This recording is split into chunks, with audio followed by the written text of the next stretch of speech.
Good evening, race fans. Welcome to Stafford Speedway here in Stafford Springs, Connecticut. Tonight's me, Fine Throwback 200, the first true short track of the 2024A, Weekend Woodman Series, with the throwback theme for tonight being anything non-NASCAR prior to 2014. So it should be a fun race with some fun paint schemes. I'm Cameron Rich here in the booth with Carlos Acosta. I'm always down for some short track racing. Carlos, how are you feeling about tonight? Doing quite all right, thank you very much. It's always fun at OSCA when you're at any track, let alone a short track. Could be a little chaotic tonight, but I got a feeling we're gonna have ourselves a fine race here, a beautiful throwback race.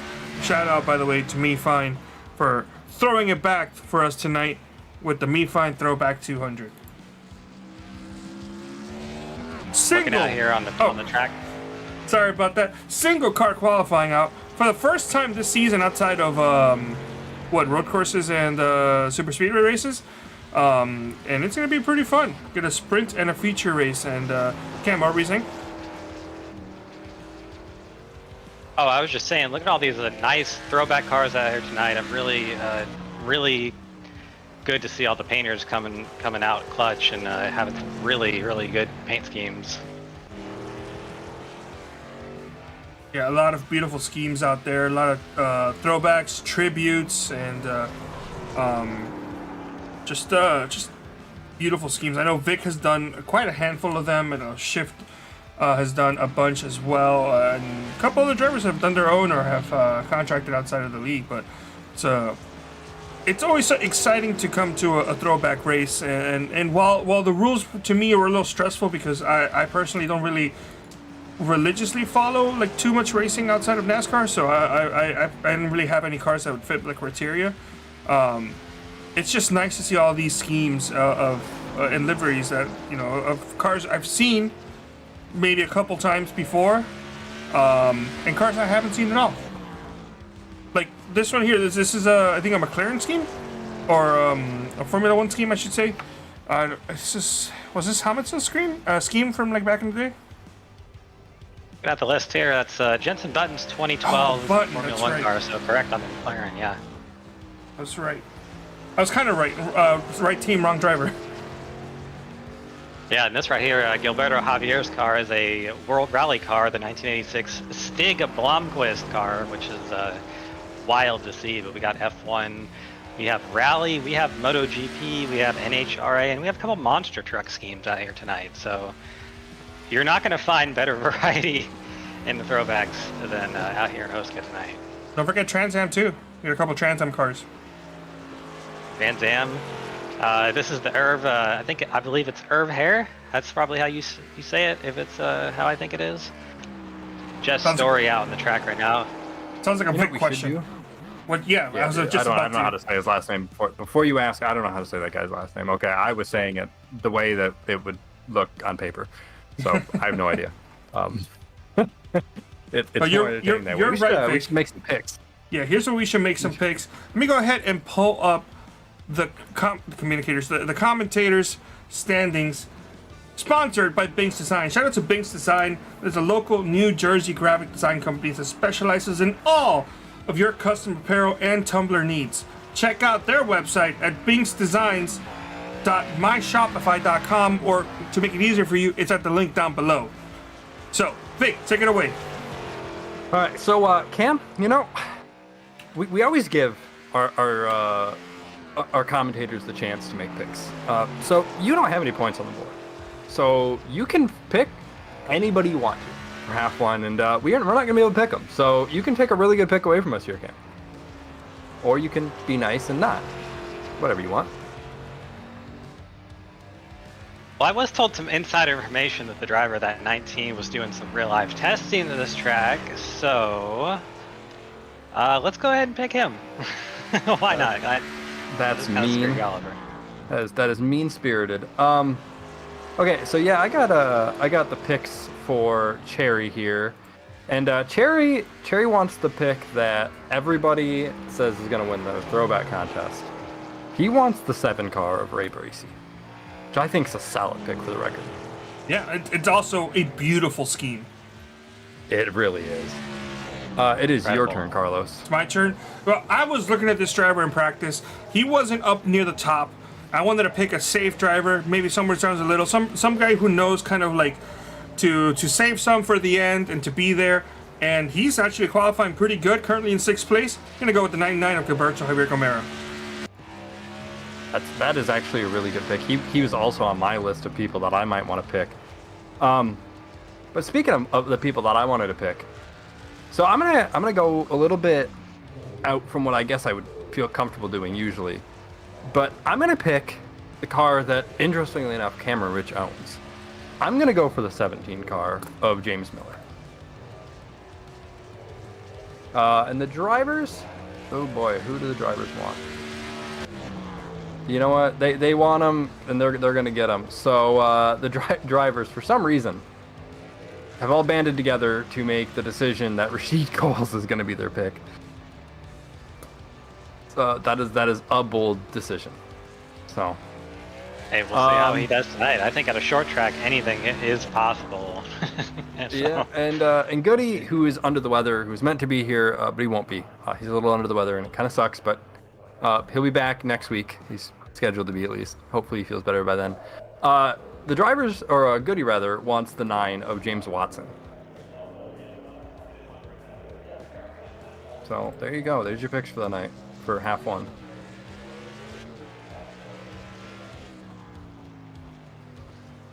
James Watson currently P24, but that Casey, or not, I was gonna say Casey Kane, definitely not a Casey Kane car. But Casey Kane Racing, so that's close.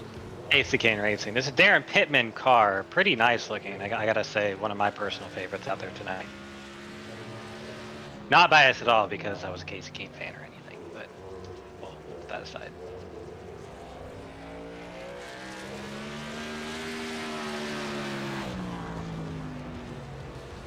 So while we have some more time, let's go ahead and also thank the series sponsor, Woodsmen, for sponsoring yet another series here at OSCA. Let's go get a quick short video. We'll be right back in some point standings.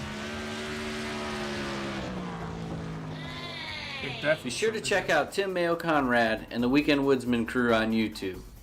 Make sure you hit that like button to get notifications when a new video drops, and check us out on Instagram and Facebook. Enjoy the race.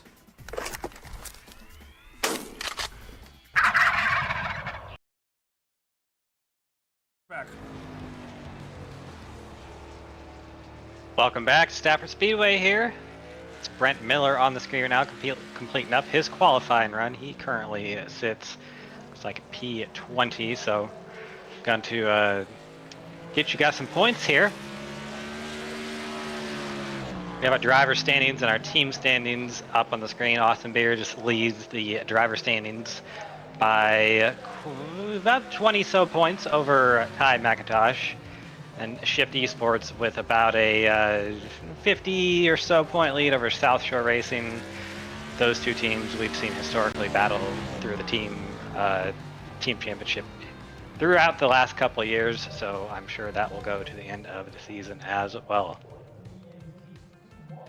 Only a couple seconds left here in qualifying, 30 seconds. Austin Beers at the top of the board with a 20.104. Richard Garcia is second with a 20.184, so about, we'll call that 80 hundredths, I guess.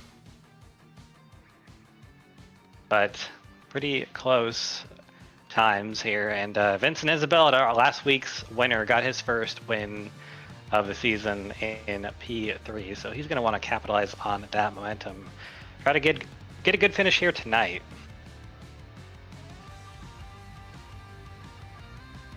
That's the end of qualifying right there. So we're about to get up on the grid. Carlos, I'm excited. It's a short track on iRacing. We know how that can be. Yep, and here is the grid right now. Starting in first, Austin Beer. Second, Richard Garcia. Third place is going to be Vincent Isabella. Gilberto Javier Gomera got that fourth place qualifying. Ryan Gabel in fifth. Ray Bracey is going to be starting tonight's race with that beautiful number 7 machine in sixth place. Seventh place, we're going to have Caden Tufts, a Canadian, with Ty McIntosh, Mr. Sith Lord himself, in 8th. 9th place, we are going to have fantastic duo of David Carpenter and Mr. Me Find himself. It's going to be qualifying that number 6 machine in 10th place. Cam, take it away. 11th, Thomas Capuano in the number 21 car. We got 12th place, Kynan Jones in that pink machine, number 73. 13th, Neil Rutt, the third in that number 66, awesome looking machine. 14th is Daniel Gore in his debut tonight. 15th, Kyle Carlson, number 18. 16th, Robert Hill Jr. in that number 20. 17th is James Miller in the number 17 KTM machine. 18, Matt Hackathorn in the number 04 Trans Am. P19 is Dylan Thomas, number 13, and P20 Jess Story in 20th place. Go ahead and round out the field here. P21 is Brent Jones. P22 is Dustin Dewar. P23 is James Watson. P24 Adam Peeler. P25 is Tristan Milletti. P26 is Dakota Pignataro. P27 is Jordan Tarble. P28 Alex Kenton did not set a qualifying time. P29 OSCA Daddy Tim Conrad. P30 Rashid Coles, the driver's pick for tonight's half one. And that's gonna round out our field. 30 beautiful machines, 30 beautiful throwbacks. And I do want to say we did have another scheme for driver that couldn't make it out here tonight. Drives a Mountain Dew car, and it would have been a throwback to the 2013 Ford Falcon, the one at Bathurst. So beautiful scheme. I'll see if I can pull up a picture of the car, but I'm dealing with some issues at the moment. But we'll see what's happening. But pace car's off. We're gonna have ourselves 68 green flag laps to determine 21 positions on this sprint. Good start for those first two. Beers and Richard Garcia, they're going to be side by side into turn number 1. You got to think that Beers is going to have the preferred line, which looks like he's going to clear the duo of Beers and Isabella now battling for second behind them. Looks like they're going to fan out single file for the first 4 or 5 cars or so. First battle looks like to be Gilberto Javier and Caden Tufts back there for P6. Single file out here in the first 5 or so cars. Sure, man. Third time was the charm. Yeah, fantastic start by Austin Beers, already pulling himself off to let me get the window up here. 0.3 of a second lead over Garcia with Vincent Isabella in third. Couple of positions shuffling in the back as Ray Bracey's going side by side with the 99 of Gilberto Javier. As the advantage is going to go to the 7 going into turns 3 and 4, and even more cars shuffling with Mr. Me Find himself all the way stuck in the outside line, probably screaming to let himself in, or to let him in, as he probably wants to get to that inside line now. Cam, I have very little experience at a short track like Stafford. What do you think is the best approach for this track with this car? I was doing some testing yesterday, and it looked like you probably wanted to keep around the bottom of the track like most drivers are, but you can find some speed diamonding in the corner. And for anybody that doesn't know what that means, it means you kind of drive in, slide up in the center, and then kind of cut the entry there and try to get a better runoff. So we're probably going to see some drivers tonight doing that, especially if they're mired back in the pack and have to find ways, to get around other cars. Like right here on the 17, you see him kind of actually going on the apron there in turns 3 and 4, probably trying to find some grip, decamber that car a little bit, and see if he can do something and make that car turn and have some space on the track. Definitely has been turning, and I gotta say, beautiful scheme too. I love the purple and the orange. If you know basic color theory, those are 2 colors that are on the opposite ends, I believe. They really work well together. Absolutely, and the car running pretty well too. He's up 5 spots from where he started, so definitely trying to make his way forward. And Dylan Thomas also up 5 spots, up there in the points. Was your points leader for the first couple of weeks? Up 5 spots, currently up in 14th, but looking up towards the front. Garcia is catching back up and getting a good sniff of that rear end. It's going to be Vincent Isabella there. Yeah, you have to wonder if Beers is trying to pace himself or something, or if he's actually running hard and everybody else behind him is running hard as well. So, seeing some action here in the back. That's the 9 of James Watson battling with, I think that's Robert Hill can get that spot on the outside and keep, I believe that is a P19. Yeah, Robert Hill Calm down. making a rare start here tonight. And I believe he was so kind enough to give us a quick... Oops, I messed up there. A quick in-car camera of Robert Hill. There he is. Look at that man. Currently in 18th place. Yeah, and I believe he's winding down his sim racing a little bit here because I believe he has some outside ventures he's going to tend to. So we'll love seeing him anytime he's on the track here. It's like the field's calmed down a little bit. Most of the field is single file right now, so not a whole lot of battling. We'll see these tires start to wear in a couple laps though, and probably see the comers and goers, and see who knows how to do the short track racing in that way. Let's take a look and see what other battles we may have. As this first top 10 is relatively close. They're all single file individual. Not too much chaos going on. Of course, 13 laps, and by the way, I was wrong. It is 80 laps for this sprint, and then I believe 120 for the second. Why am I guessing? I have all this information right here, Cam. Cam, this is I know it's your first time here in a while, and I gotta say, I'm usually better than this. It's okay. It's 80. We have a 21 car invert. Yep, 120. 120 for have to. And while we were away, we actually missed a battle for the pass for the lead. Excuse me. Oh. Richard Garcia is now in front of Austin Beers. Well, let's take a look at the replay. I apologize for that.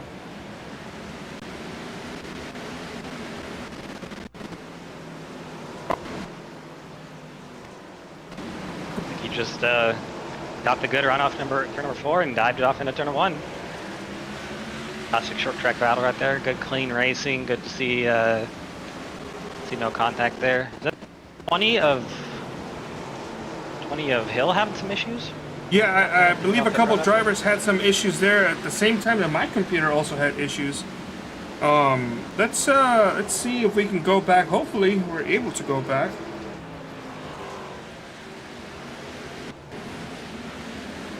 I saw a lot of drivers have an issue.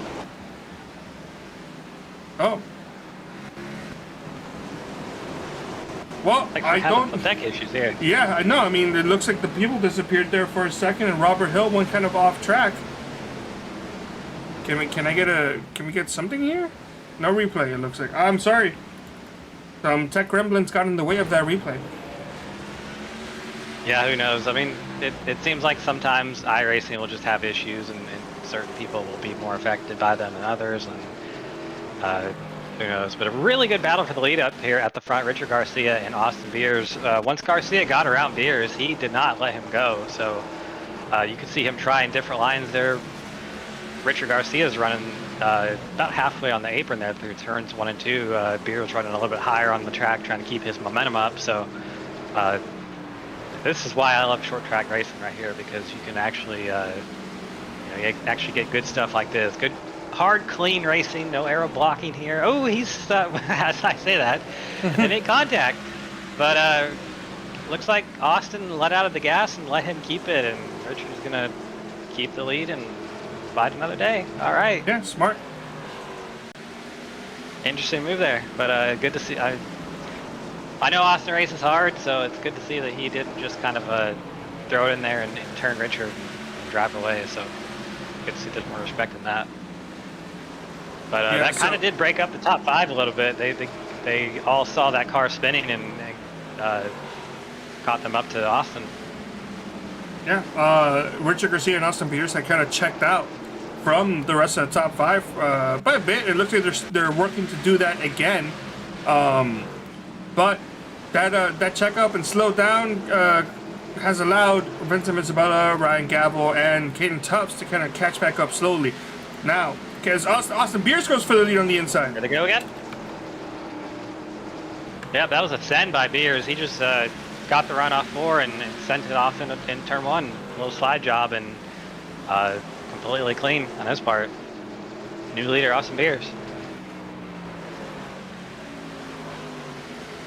So we'll see what Richard Garcia can do, because we know that these two have been running each other a little bit hard, and just have to see if they burnt their stuff up and gonna let Vincent Isabella catch back up. Trying to take a look at other battles going on at the track as Ryan Gavel's looking to work his way past the number 8 of Vincent Isabella. And Cam, what throwback does Gavel have? It's definitely interesting. This is also, I believe, a Formula 1 throwback?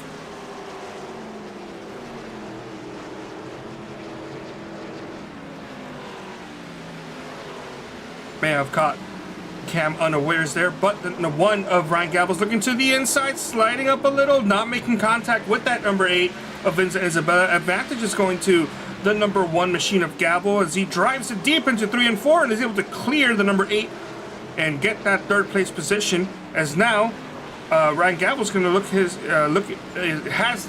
wow, let me try that again. Ryan Gavel now has the top 2 drivers in his sights.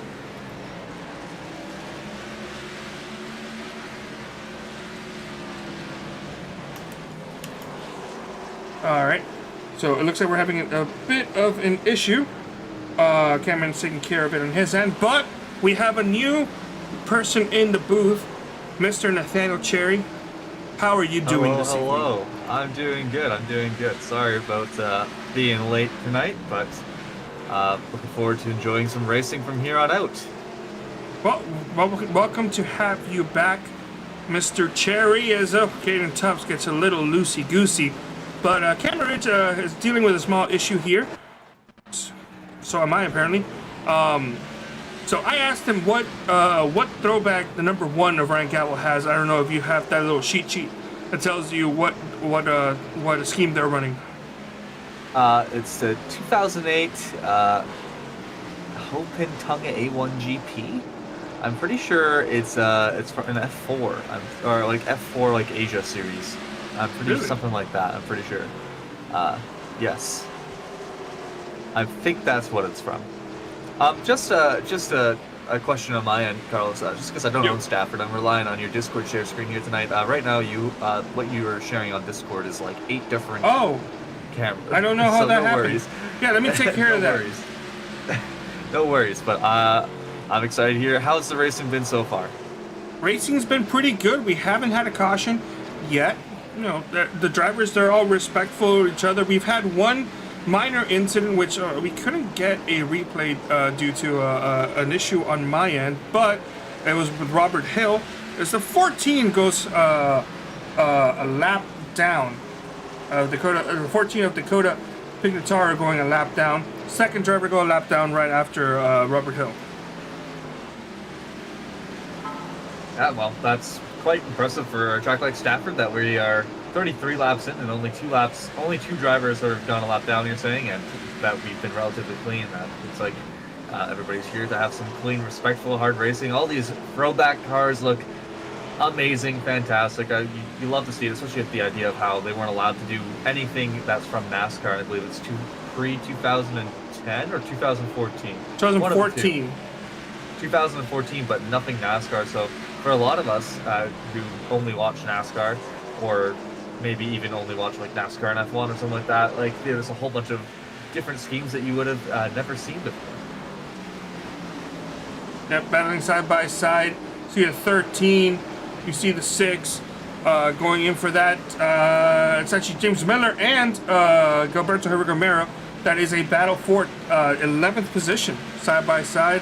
First, I think battle we have at the moment is everybody's kind of separating themselves. You know, for a track that I kind of predicted and expected there to be chaos, these drivers are impressing me as Gilberto smacks the outside wall.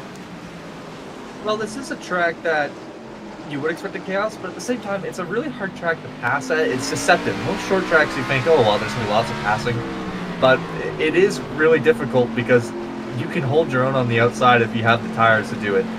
So it takes a lot of patience, which is sometimes a hard thing as well, which should also lead to chaos. But it seems like, so far from what I've seen here, just these handful of laps that I've been around, everybody is taking their time and trying to find the best time to make a move.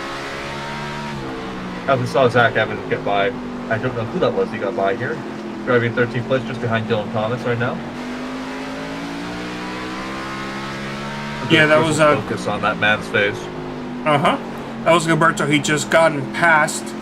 Ended up ahead of him is Dylan Thomas, James Miller, and Kynan Jones, who are battling for that position. So we can go on board with Kynan. I believe he also has a webcam there. He has to check out that heart rate at 148, 150. Somebody get that man a doctor. That's higher than recent weeks. What does he not like this track that much? Is he you know, Kynan, he's got a history of not liking a lot of these tracks. That's true. Just for my knowledge, has Austin Beers been leading the entire race so far? No. Austin Beers qualified in the pole. Led the first couple of laps. Richard Garcia went past him, led a couple more laps, and then Austin Beers was able to get it right back again. Alrighty. So we've had 2 lead changes between 2 drivers. Excuse me, 2 lead changes between two drivers so far. And I do know that they can go about 90 laps on fuel, so for the sprint they should be good to make it to the end here. I believe our second half is 120, so there will be a pit stop required. And I imagine that with a track this size, it's not going to be worth it to try and pit in and get tires because you'll go several laps now. I have a question for you.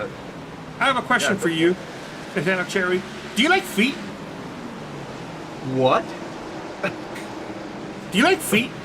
Because if so, I have a treat from you courtesy of Mr. James Miller, as he has so graciously put on his grippers on display for us with the foot cam. I can't say I'm a foot guy, but those are some nice racing shoes I think he has on there. You know, it is enjoyable to watch people when they are like working on like the shifting and the throttle and the brake input. It's very I enjoy that type of stuff, but I am not a foot guy, I can't say. The nice setup he has that it's either he has some nice LEDs on, or that guy is racing next to a furnace. Somebody call the fire department, because man, that is hot. I hope it's LEDs. I don't want him to pass away here. That would be bad. Middle of the race. As he's currently battling up against number 13 of Dylan Thomas up on the outside line. He is. Advantage is going to the 13, so I believe he's trying to get that position. But a good run through the entry and middle of the corner exit. He is suffering a little bit as James Miller is going to succumb to that position and drop down into 12th place. Yeah, good move there by Dylan Thomas, powering through on the inside there. You know, you were talking about feet. I'm pretty sure I know of someone who likes feet that is no longer racing, but all I'll say is that for a while on Shift Esports there was a joke about us setting up feet cams and creating a Shift Esports foot finder account to make money for the team. I'll leave you to your imagination to figure out who was the genius behind that idea. Listen, you gotta make money somehow. I would have subscribed. Well, I'm sure you're probably the target audience. I don't know if Cameron Rich has gotten his issue figured out. Cameron, you back? I just got back and didn't want to butt in. No worries. Welcome back. Cam, do you like feet? Oh my gosh. Do I like feet? Yes. I mean, they're pretty alright. They allow you to like use the pedals and stuff, right? Exactly. Perfect transition, because your boy James Miller has given us a gracious shot as his footwork during this race. Oh yeah, that's the James Miller's known for the feet cam. I told him a couple weeks ago to bring it back, so I'm glad that he's got it right there.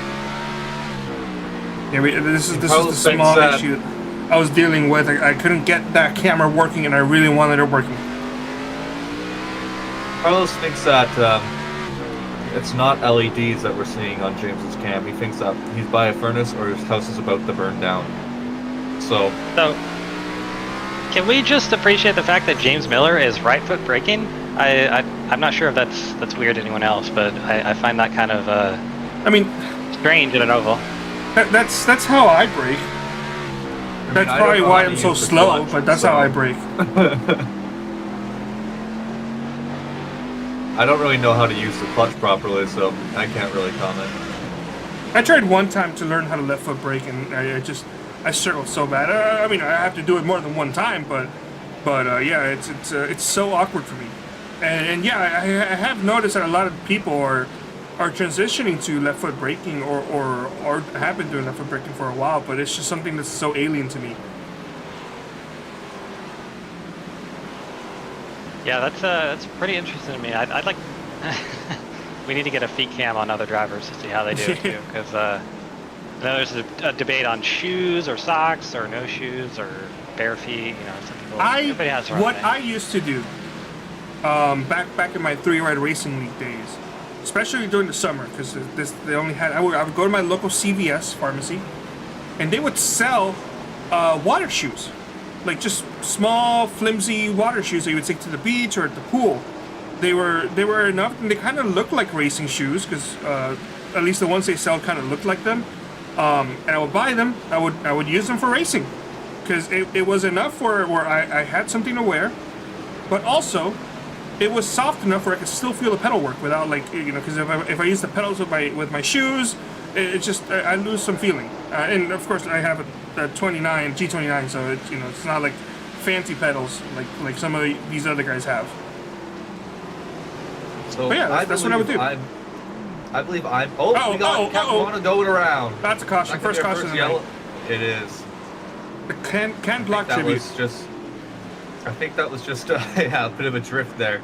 I believe he just might have gotten on the brakes a bit too hard there and looped around. Looks like no damage really on that car. He should be good to go. But now it's going to be interesting to see if we do have some people take some fresh tires here. We're going to be coming to around 20 to go. We go green here. We look here going into turn 3. Yeah, I think he just got a bit too heavy on the brakes, and he almost saved it. I applaud him for not. Oh, I was going to say he didn't get into the wall, and then he backed up into it. But that car should be all right to get going here. Cam, if you were in this position, would you be doing what Austin Beers is doing right now, or would you be keeping the track position? I think you have to. That's a good question. Because it looks like everybody is going to a split. Did Richard stay out? No, looks like everybody did pit. Looks like everybody did. I wonder if they're all just following the 19. I wonder if the 19 had stayed out if we would have had a bit more of a split. That's hard for me to say, because I usually like to go for the not pitting strategy. You have probably seen enough short tracks on your time on the service to know that after the first caution, these usually have a lot more cautions. I remember being a beneficiary of a lot of cautions a couple times, finishing second to you because wrecks happened in front of me. So, yes, I know exactly what you're talking about. But now everybody's on fresh tires here. I wonder if you said it was Richard Garcia, Carlos, that was able to get by Beers on the initial start? Yes. So I wonder if we're going to see him maybe make a charge here now with only 20 laps to go. Tire management's not really a problem anymore. We'll see some more aggressive driving, but hopefully we can keep it clean to the end here. Yeah, Garcia lost a couple of spots there, as he's now in 4th place. So he'll be restarting, I think, on the outside line. Yeah, that's right. We don't have a choose going here. So yeah, he'll be restarting on the outside line. But I'll let you guys handle the broadcast for now. So take a step back into dealing with some of these tech issues. No worries. Anyways, I was going to say there, before we had that yellow, about, I think I might be in the minority, but I only ever race in socks. I cannot do it barefoot. I cannot do it with shoes. I hate it so much. So we have a couple of second-time pitters. I wonder if these guys are just getting their left side. Oh, do they only have time to do one side of tires? I don't know. I don't know. Everybody did. Like, the majority of the drivers had 14-second pit stops. Dylan Thomas actually had an 8.43-second pit stop, and so did James Watson. Everybody else was 4 tires. And also, I'm with you. Ever since I stopped buying those pseudo racing shoes, I have been using socks. I just know a couple people that think that that's crazy because they think your feet will slip off the pedals, but I've never had a problem. 1 to green, by the way, guys. 1 to green here, and it will be Austin Beers on the inside. I think it's 2 to green. That truck still has the lights on here. Oh, no, it was 1 to green. They extended the caution because I believe we had a driver trying to catch back up. No worries. Cam, what about you? What do you wear? I'm part of the barefoot brigade, so you're not gonna see me having a feet cam anytime soon, probably. That would be part of the OSCA After Dark, OSCA OnlyFans coverage. It's just that the sim pedals have a lot less feeling and they're a lot smaller than real life pedals, so I can't do shoes. David Russ Green on the chat saying, it's about to go to hell, bro. Or, huh? Is Yeah. car off? It might. Pace truck has gone off here. Austin Beers will be controlling this restart. Ryan Gavel on the outside. Gets a good jump, and we are back green here. 18 to go. Oh, And somebody in the grass. someone is all the way down in the grass, way back there. Caden Tufts is on the inside here. Brian Gavel might be making a move for second place right off the get-go here. Oh, And he's no! around. Oh, no, is he not? Sideways, Oh, David. he saves it. He saves it. What a save by Caden Tufts. That could have been really, really bad, but that's going to open up the door for Austin Beers to already have a 7/10 lead here. And he can just manage as Garcia and Gavel are side by side for second place. Yeah, he's loving seeing that in his mirror, because that's going to extend his lead out a little bit, now up to 0.8 of a second. Garcia gets around Gavel. We have a lot of cars in the back here, almost 3 wide. That's Zach Evans, Caden Tufts. He slotted into, let's see, 13th, 14th place after that slide. Let's have Neil Rutt in that battle, and James Watson as well. Tyler McIntosh here. The Sith Lord is gone. I'm so disappointed. He didn't turn the lights off tonight, but in 4th place. We don't have lights here. Oh, that's right. That's right. Uh-oh. And we got James Watson. No caution. No caution, but we lost the bumper. 2 has lost his bumper. We are 3-4. What the caution's got to be coming here, certainly. No, they saved it. They saved it. That's impressive. Lots It's of, such a frustrating spot to be in as a driver. Sorry. Yeah, no, 100% it is. You think that you're getting a yellow, you slow down, and then now you're. Oh, and we got no! somebody gets spun for the infield here is Kynan Jones, and that's That in is the grass, Kynan and Jones. Once again, no yellow because it's off the racing surface. No caution for So him. we've had 3 should have been cautions already since this restart. Look at that heart rate. He is not happy. 169 beats per minute. 170. That's like workout peak heart rate right now. So if you think that drivers aren't athletes, this is what a sim racer is dealing with. There's a lot to go on here. Austin Beers has extended that lead up to a second now over Richard Garcia almost. And looks like Ryan Gavel has kind of stopped that battle for second place. And Isabella around Dylan Thomas there. Also, here's James Miller trying to get around him as well. Looks like Dylan Thomas is trying to do that diamond that I was talking about earlier. Slide up in the center of the corner, but he's leaving that bottom open inside, so you can see a lot of people trying to take advantage of that.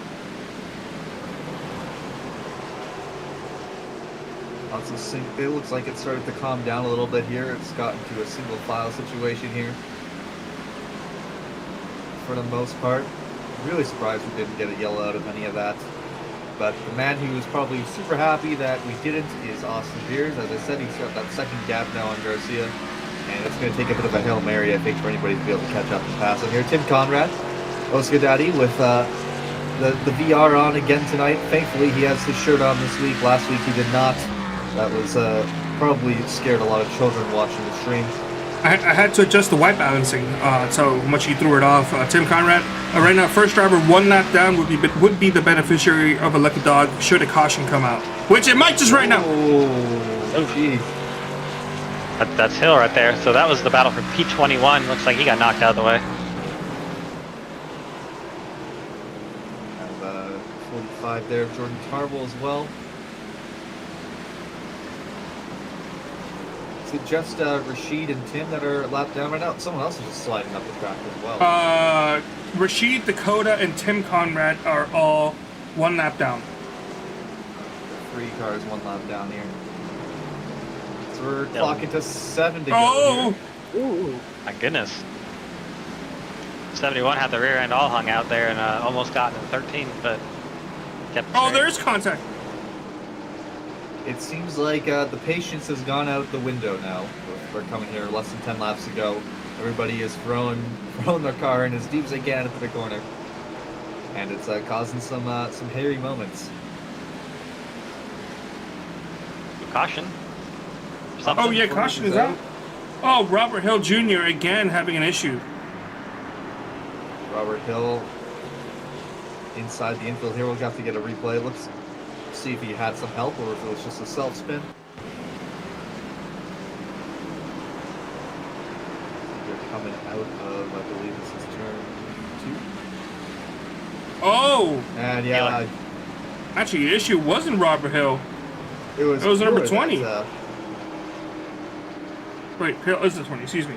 Is yeah, Peeler? Peeler. I don't think Peeler had any help there from that angle. It looked like he just might have. It's almost looked like he downshifted by accident off the corner because it snapped really quickly. Just wrong place, wrong time for Robert Hill right there. Yeah, just too much beans. No thought of that. Yeah.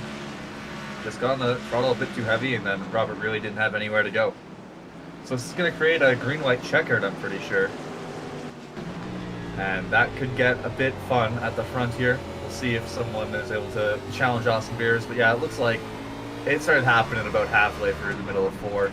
And he never really was able to correct it. But both drivers should be okay to continue. I believe we're going to, at this moment, I don't want to jinx anything. We might have every single driver that started actually finish here at Stafford, which is quite impressive. And Vic mentioned this on the Discord, I think yesterday or today, I don't remember. He said that nobody in Sim Racers Hub's history has actually attempted to run Stafford with the Xfinity cars in a league setting. So this is a Sim Racers Hub first.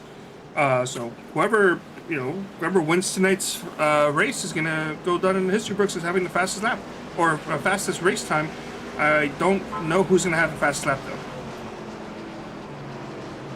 Well, that just shows you that OSCA is proving to everyone that it can be done, because honestly, from what I've seen, this has been some good racing.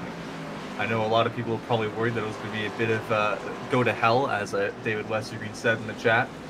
But from what I've seen tonight, there's been a couple of cautions that didn't happen, but for the most part, everybody's been keeping their head in a calm place for the most part. And I believe we're going to be getting 1 to green this time by, I would assume.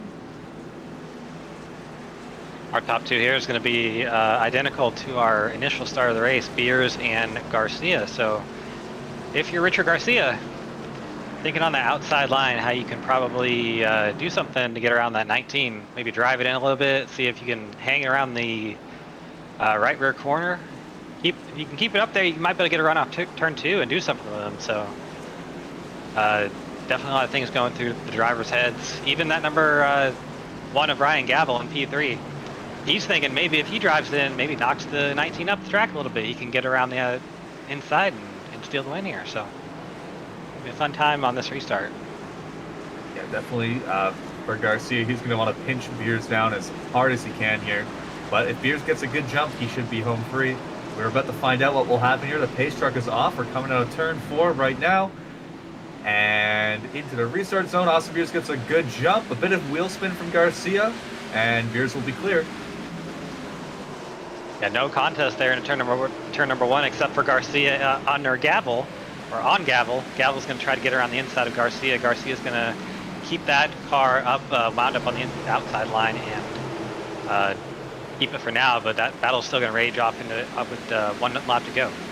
Yep, white flag's out. Here, Austin Beers is loving the battle behind. Oh, we have some contact here between Neil Rutt and I cannot tell who that other driver was. James Miller down on the apron trying to make some moves. Oh, it's Isabella, I'm pretty sure that is. And Austin Beers out of turn 4 is going to come home and win. And we got Rex. But oh man, Ryan Gavel gets into Richard Garcia for second, and I believe that is Dallas Myhan that's into a wreck. Brent Jones, Rashid Coles. Jess Story, not Dallas Myhan. Jess Story, sorry, and a whole bunch of others caught up into a wreck here on turn 3 and 4 in the final lap. But the main story is Austin Beers wins at Stafford in relatively dominating fashion here. And we'll get our full results here in a couple of moments. Yep, while the results quickly work their way up, I just wanted to mention it because I saw this scheme, and it's not a scheme that's going to be run, unfortunately. It does look beautiful. If I can transition on over. It's the driver I mentioned, the 2013 Ford Falcon, the one at Bathurst. This is what it would have looked like had he hadn't been able to run it tonight. As, oh, no, I got the filter on. This is what it looks. Wow. It's a nice scheme as we're waiting Yeah. once again here. And the results. Results are in. There we go. Here we go. All right, the official results here of the sprint race. We have Austin Beers in P1, Ryan Gavel P2, and Richard Garcia in third. Tyler McIntosh and Ray Bracey round out your top 5. Going down to finish off your top 10, we have Caden Tufts, James Miller, Dave Carpenter, Vince Isabella, and Dylan Thomas. You're here. Hi. Hello, Vic. Vic shows up and is like, why are you here? going No, down it shocked me. I was sorry. Anyways, as we continue with the results here, Zach Evans, Neil Rutt, Kynan Jones, Kyle Carlson, Tristan Millette, Alex Kenton, Matt Hackathorn, Daniel Gore, Robert Hill Jr., and Gilberto Javier Gamera finish out your top 20. And finishing off the field, we have Jordan Tarble, Adam Peeler, Dakota Pinatero, James Watson, Thomas Capuano, Brent Jones, Jess Story, and Rashid Coles. Well, from what I saw, which was about the last 50 laps, a very fun and relatively clean half. What did you see in race control there, Vic? Yeah, so I actually saw the same thing. Me and Tepe both were discussing that, but we were kind of shocked at these drivers keeping it clean. Like, yeah, really I know impressive. that means we have low expectations and all, but I mean, who can blame us? It is a short track after all, and it was a lot of laps to be keeping it clean for as long as they did here. I believe. It is drivers first, and I'm pulling up the thingy right now. It's just, But I believe we have something we have to say here first. Yeah, why don't you go ahead and take it away? I can get on that here. Before we get into our half number 2 picks, the Broadcaster Championship is sponsored by Binks Designs. Binks Designs is a local New Jersey graphic design company that specializes in all of your custom apparel and Tumblr needs. You can check out their website at binksdesigns.myshopify.com or at the link in the description of this stream. And as Vic was saying, the drivers have the first pick here for half number 2. Mike's not loading. For some reason, the form's not loading on there, so I gotta grab it on my phone. All right, one second what's here. that? They're gonna pick. They're picking. Well, I mean, they picked freaking Rashid Coles for half one. Okay, I mean, Whoa, that's a bold pick. I will I admire it. so for half 2, they want the 9 of James Watson. Good pick. Not a bad pick. It is a good pick. He had some unfortunate luck in half 1 that didn't quite pan out for him. Up next is Goody with the 24th position, picking, ironically enough, the 9 car. So his half 2 pick. Can he pick this guy? He can. He wants the 21 of Thomas Capuano. Carlos, you're up next. Wow, I gained a little bit of time. I gave him a little. I'm gonna double down with the number Take a breath. 99. That's who I'm doubling down with. You double down with the 90. That's really good pick for you. So I'm gonna take him because I can. I'm gonna go with the short track kid, Austin Beers. Dang. All right. Yeah, well, you're up next, Jerry. I will. I see it. You've given me Ray Bracey for the first half. He did Yes, sir. fantastic. I'm gonna take him again for the second half here. Give me the 7. There you go. Cam, who you got for half 2? You can't pick the cars that we picked.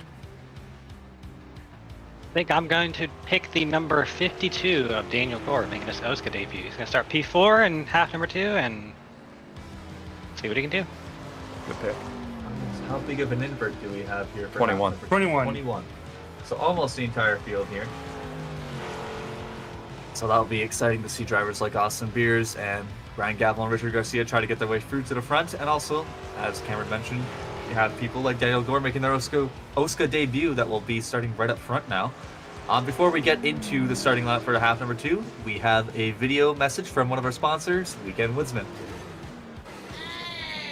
Be sure to check out Tim Mayo Conrad and the Weekend Woodsman crew on YouTube. Make sure you hit that like button to get notifications when a new video drops, and check us out on Instagram and Facebook. Enjoy the race.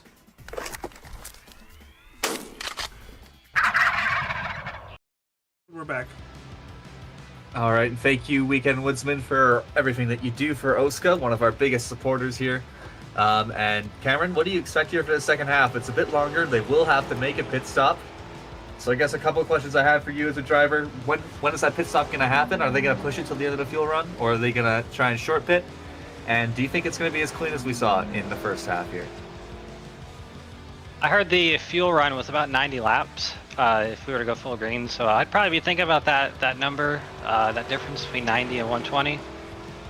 Probably once we hit 30 laps, I'd probably go ahead and be thinking about that pit stop, get it out of the way as early as possible, because you don't know how the race is going to go, and we really weren't able to see how tires made a difference in the last race because we didn't have really enough of a long run. But I think if we had like a 20 lap run, those tires probably would come into play a lot more. So it'll be fun to see when the drivers choose to take their pit stop. And we'll see in a couple of moments here how this will shape up. But here on pole, we have Jordan Tarble and Gilberto Javier Gamera in second. Third place, we have Robert Hill Jr., who's Richard, and then Daniel Gort. Fifth place, Matt Hackathorn. Sixth place, Alex Kenton. Going down to the fourth row, we have Tristan Millette and Kyle Carlson. This is the first time for me really getting a good look at all the throwbacks. They are all looking amazing. Ninth place, Kynan Jones. 10th place, Neil Rutt. 11th place, we have Zach Evans. And 12th, we have Dylan Thomas. 13th, we have Vincent Isabella. 14th, David Carpenter. 15th is James Miller, and 16th, Caden Tufts. 17th place, we have Ray Bracey. 18th, Tyler McIntosh. We'll see if we get any more camera footage of him with his tongue out like he always seems to do when he's focusing. Richard Garcia's in 19th, Ryan Gavel in 20th. Going down to 21st is our half one winner, Austin Beers. 22nd is Adam Peeler. 23rd place, we have Dakota Pinatero, and then 24th, James Watson. 25th is Tom Scapiano. 26th is Brent Jones. And rounding out the field here, Jess Story and Rashid Colson. Actually, I think we have one more, sorry. And then in our last row for tonight, Tim Conrad and Dustin Dewar. Quick note, gentlemen. Quick note, Robert Hill Jr. is starting this race from pit road. That's an interesting call. You might be expecting some sort of chaos here on the initial go with different drivers at the front that might not be as fast as some of the ones behind them. But we're going to see how that pans out here. The pace truck is off. Jordan Tarble is your leader. Coming to the restart zone. Green flag. And we are green. And we already had some contact there a couple rows in. Gilberto Javier Gamera gets a great jump here on the outside, but he's sideways in the wall. Oh, no, that's going to bring out a yellow. Oh, that's my Oh, pick! no, is he going to get... Rashid! Man. That's not a good look for Rashid Coles there. But Gilberto... Tough break for Gilberto. Yeah, Gilberto, I think, just got a bit too excited about that good jump. Didn't realize how cold the tires were and looped it around. And then, yeah, Rashid Coles just came in a bit too hot there, not slowing down for the caution. It looks like Gilberto's going into the pits, so I wonder if he got a meatball from that second hit here. Let's take a look at the replay. Mostly clean start. And, yeah, he just sent it in a bit too deep. I think his car should be relatively fine. That second hit, maybe. I'm just worried about that second hit because it looks like it was right on the rear left wheel well, or rear right wheel well, that is. On board with Star here. Yeah, he just got that timing on the start way better than Tarble did. Was able to clear almost into turn one, and Yeah, just hit too much. Too much gravy there entering the corner. Rear end went around and got clipped again. It's a shame because he had a lot of speed. Started P4 in half number one, had some trouble, and had a great opportunity to capitalize here. And he's gonna be it's gonna be uphill from here now. Oh boy, Rashid Coles ran into the wall there even well before he ran into Gilberto, so I don't know if that might have messed up his steering and his ability to avoid the 99 there. So we have a couple of cars with damage early on here. Looks like Gilberto's been in the pits already for 80 seconds, so I imagine he probably had a meatball from that initial impact, or from that secondary impact from Rashid Coles. But everybody gets another chance here. More importantly, Jordan Tarble gets another chance to try and get the timing down on the start here, because now he's going to have Daniel Gore, as you mentioned, Cameron, in their OSCA debut, looking for an opportunity here to maybe lead some laps. Yeah, and we know he's a road course guy himself, so I don't think he's correct me if I'm wrong, somebody please do, but I don't think he's done too much of the oval stuff, so be a good opportunity for him to come out here and show us all what he's got. I can say for certain he's really good on the oval stuff. He done beat me to hell in the GR86s a couple of days ago, so very good driver, and I would love to see how he deals with these stock cars. Well, I'd imagine that if you're a road course guy, a short track would probably be the best place to sort of adapt into doing ovals, because it's a lot of throttle and brake input similar to a road course. Not the exact same, obviously. The pace truck here is off. Jordan Tarble will be leading this field to green again once we hit lap 7. And we are green. Jordan Tarble gets a bit of a better jump this time, but Daniel Gore equals it. And they're side by side here to turn 1 and 2. Like Tarble held that start pretty late, so check everybody up a little bit. He's loose off turn number 2. Daniel Gore is going to get the run on the outside line, and he's going to kind of sail off into the lead there, a couple car lengths at this point. Tarble gets it going again, but he's under fire from, looks like Maletti and Hackathorn behind him. It's Malette. Like Gillette. Like the best a man can get. That's Tristan Millette that Gilberto, or not Gilberto, jeez, what is wrong with me tonight? Carlos is talking about. We have Daniel Gore, though, leading his first laps in OSCA. Oh, and Hackathorn gets some contact there from Tristan Millette, able to save it.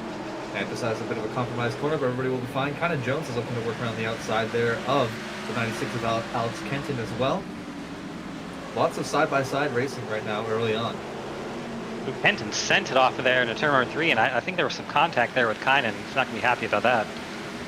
Kynan's losing a couple spots here, so he's got to get himself straight again and see if he can get his car back under control. Yeah, right now he's just kind of in that accordion on the outside. He needs to find a way to get down to the bottom here without killing his tires and killing his race in entirety. And this is where you as a driver, I've been here so many somebody times, just went off track. Frustrated. Ooh, is that Kenton? Kenton! That was the 96 of Alex Kenton that went, I don't know if he had some help there. Let's see if we can get a free wide TV replay here, and we do have one. I would not be surprised at all if there was, well, actually, we'll see here. 18's behind him, that's Kyle Carlson. Nope, no, nothing to do with that. He just lost it. He just lost it. Too much beans again. Yeah, that's too much beans right there. Oops, I apologize for that. We're not going to replay. There we go. No worries. We see Daniel Gore still leading, growing that lead now to half a second up front. And for the most part, it has started to single file. Somebody's 45. Tarble's gone around. And Jordan Tarble has gone around. I don't know if he had help from Hackathorn or if he sent it into the corner a bit too hard here. We'll have to get a look at it here. But so far, the second half is being a bit more messy, let's say, than the first half.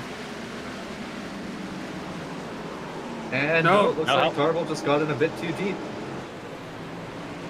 Yeah, same thing we saw with Gilberto, with a little bit better results. Tarble didn't destroy the rear end, but I did some testing here last night, and I can tell you that the brakes on this car, the way they work at this track, it's a little weird. If you have a little too much rear brake, it just kind of sends the car around like that. So definitely a weird one. I don't know, setup or car or something. So for people who may not know as well, if you're a driver and you're noticing that braking too heavy is going to cause lots of oversteer, what do you do as a driver to adjust? Do you just work on your brake bias and change it around, or do you change how you're driving to correct that? Yeah, in a league like this where you have fixed setups, you don't have a whole lot of adjustment to do if the car's driving a certain way that you don't like. Really, your only adjustment is brake bias. So if you're getting in the corner and you're sliding up a little bit and the car's not turning, you're probably going to want to adjust that brake bias rearwards to get the car to stop a little bit. It's going to shift the balance rearward a little bit when you're braking, so get you a little more turn. Conversely, if you're hitting the brakes and the car is getting a little sideways, you want to move it forwards. Get that balance move forward so that you don't spin out on a braking. Definitely comes down to a preference and maybe some micro adjustments onto how heavy you're getting onto those brakes. I know it's a bit early to talk about this, but we already have 2 cautions less than 20 laps in. How much fuel do you think these guys can save if we were to continuously get these? What will this do to the pit strategy, I guess, is the question I'm asking. Yeah, I'm sure if I went down in some of these driver chats, they'd probably be talking about it right now. But sure, some of these drivers are probably shutting the cars off and saving under caution. It gives you plus 2 laps or so, plus 2 or 3 per caution if you do that. So obviously, you're not going to save 30 laps of fuel and be able to like make it to the end. But if you could save some fuel and make that pit stop shorter, and it might help you get some track position when you actually do have to make it. Yeah, for sure. You definitely could save a lot here under yellow because there's not a lot of throttle input on this track to begin with anyway, so you can just coast for almost the entirety of it. I believe we're at 1 to green now. Matt Hackathorn is on the outside, and your new leader for this restart is Daniel Gore. See how he controls the restart here. Tristan Millett's in 3rd place now, and Kyle Carlson in 4th. Dylan Thomas in 6th, Neil Rutt in 5th. Still looking for drivers that were fast last race. Richard Garcia is down in 12th. Daniel Beers in 5th. Austin Beers in 15th. So they're still struggling to find their way through the pack here, but the pace truck is off. Daniel Gore will be taking us green. And Lear Green gets a great jump here. He's able to clear Matt Hackathorn without any problem at all. Single file, first 3 cars actually through turns 1 and 2. That's Gore, Hackathorn, and Millette. First battle is for P. Looks like 4. That's Neil Rutt and Kyle Carlson side by side in turns 3 and 4. Looks like Neil Rutt may get the run off the bottom, but no. Kyle Carson's going to keep it high on up there in turns number 1 and 2. Oh, when he gets a bit loose, looks like he's able to collect it there. James Miller's going to be a beneficiary of that. Guys, interesting note. I'm seeing here Daniel Gore got a black flag. Unsure yet if he's going to get that cleared, but that's what I'm seeing that's popped up. I'd have to think it was for a change of lanes on the start. Yeah, that could be it. We have a Caution's yellow. out. Looks like something around Tyler McIntosh. Oh boy, that looks like Carpenter. It was pretty big. Carpenter, Garcia. Oh no, guys! What's up? Mr. Me Fine has a meatball flag. Oh boy, not a fine moment. Me not fine ball. Me not fine ball. We'll have By to the way, get a Daniel Gore replay did get it soon. cleared. Okay, so he is in the clear. Race control has deemed that restart to be legal from the 52. Let's see here what happens. It's a bit farther down the field, it looks like. And oh, Zach Evans I think he just lost it in front of Garcia, and Garcia became a bit of a pinball there around Adam Peeler, Zach Evans, and couldn't see who that other driver on the outside was. Oh no, Garcia got into the back of Zach Evans. From the first angle, I apologize. It looked like Zach Evans might have gotten loose, but Garcia just got in a bit too deep. Didn't expect Zach Evans to slide up like that. And Garcia got the worst of it, as you can see. If that engine's smoking. It's too much beans, but the other way. And Too much gravy. Did Daniel Gore get that black flag clear? Because I see him now dropping down to 9th, 10th. Huh. I'm not sure. I mean, I see here it got cleared. I wonder if race the control black gave him flag an EOL. stood. Yeah, I wonder if the black flag stood, but because the caution came out, it got cleared and then given an EOL. So I don't know if Vic is able to hear us, if he can come in and explain kind of what happened to us. We also have Dave Russell on the YouTube chat saying, guys, the 8 isn't real thrilled with the 17, so watch out. So that's Vince Isabella and James Miller in 4th and 5th had something happen here, so we'll have to watch them on this restart. See if they try to even it out. I guess that'd be Vince Isabella evening it out there for James Miller. We heard from Vince Isabella last week when a wreck caused him an opportunity to win. He said that he didn't care that was how he won. He would have done it himself probably. So Vince Isabella is no stranger to using his car as a bit of a battering ram when necessary. So we'll see what happens here on this restart. Dave Carpenter looks like he's okay. What is that? Boy, that car just looks lovely. On the list, what is the throwback for this? The throwback for the 71 of Dave Carpenter is 1990 Robert Lapalainen Trans Am. Nice. One of the Trans Am throwbacks. That's a pretty classic scheme. John Player Special Lotus. Been around in F1, sports cars, endurance. Like the Marlboro scheme, just one of those classic ones that's, instantly recognizable. Yeah, I thought it was like a Formula One Lotus. It does look like a Lotus, yes. Yep, same scheme. Just different series. That makes sense. The pace truck is off here. Matt Hackerthorn is now your race control leader here. And he gets a good start, but on the outside there, we had a bit of a checkup. Bracey got a bit loose here. Was able to collect it. King Cuffs is right on his rear bumper now. Heading into turn 3. Looks like kind of Jones is actually powering on the outside this time. See if it works for him this time. Last time he kind of lost a lot of positions when he got into some contact here. Vincent Isabella is making a move right now on James Miller. And he will move up into 4th place, and he's also underneath Millette, maybe looking for 3rd here. You can tell that driver, the 8's hot in the cockpit there, because he is driving it. You can see the wheel moving. He is on the move. He's not wasting any time right now. You have to, because once these guys go a couple laps, everybody starts going single file and spreading out, and it becomes even harder to make passes. I think we've all been there where you're a bit angry and then you drive a bit more aggressive than you usually would have. Sometimes it works out great. Sometimes you all of a sudden go faster than you thought you ever could have. And sometimes you end up in the wall. But it looks like for the number 8 car, it looks like it is just helping them get by without maybe getting himself into more trouble if he continues to be frustrated behind the 17 there. See Ray Bracey there on the bottom corner trying to make up some ground that he lost there on that initial start. By Kyle Carlson right now.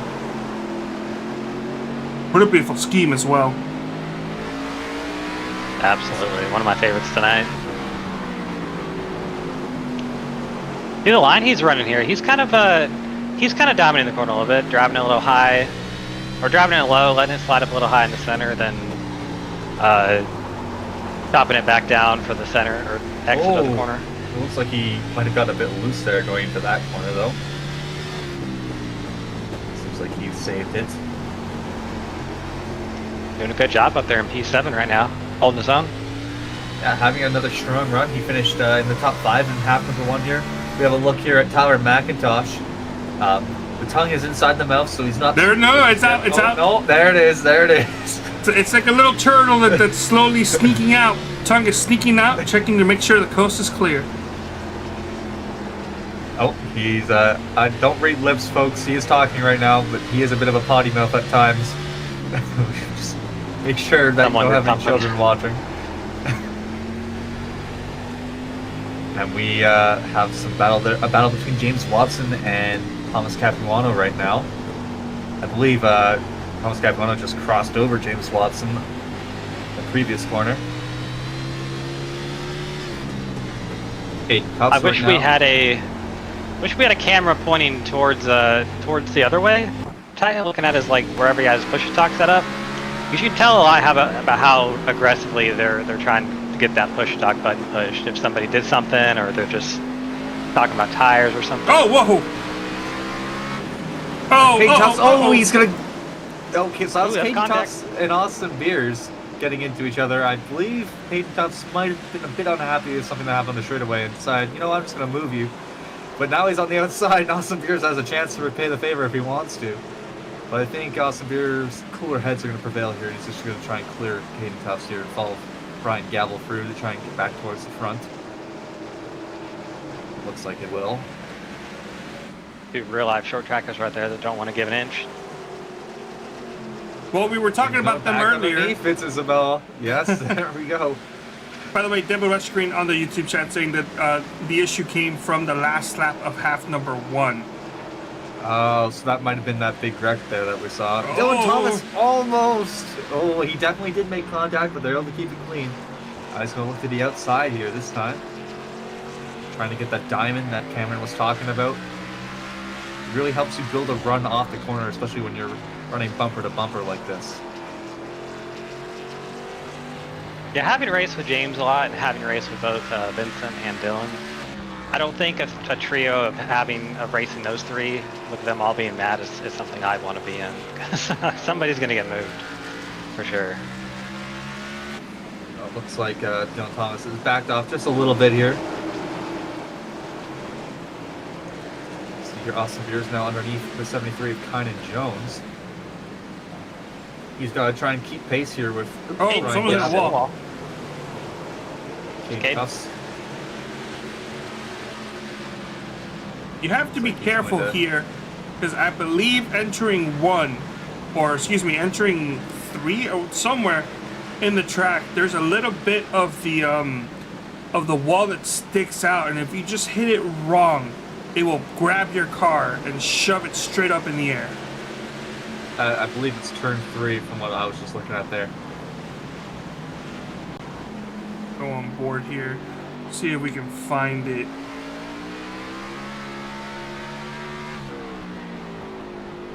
Maybe, or is it turn 1? See, anyways, Vince Isabella, he's calmed down a little bit, not trying to get right back at James Miller immediately here. Right now, Neil Rutt, by the way, has made a move on Matt Hackerborn for the lead. We missed that. Apologies for any Neil Rutt fans in the chat right now. But Neil Rutt is currently your race leader. Another real life short tracker right there getting it done. Neil Rutt, briefly at the start of the season, was our points leader. Then Austin Beers kind of took over and hasn't looked back since. But right now, Neil Rutt having a really strong showing here in half number 2. We're 44 laps in. This race is flying by despite the yellows that we've had already. See James Watson making a move on Caden Tufts. Connor McIntosh and Jeff Story waiting behind to see if they can follow through. All right, gentlemen, we do have a driver in the infield care center. Why don't we go ahead and bring him up for a very quick, short interview? Alrighty, let's do it. Alright, we have Gilberto Javier Gamera in here. Gilberto, just a bit unlucky there in the first half. I heard you started 4th and just kind of got into some trouble, and then second half there, man, just the cold tires kind of caught you out there. Can you talk us through what happened there?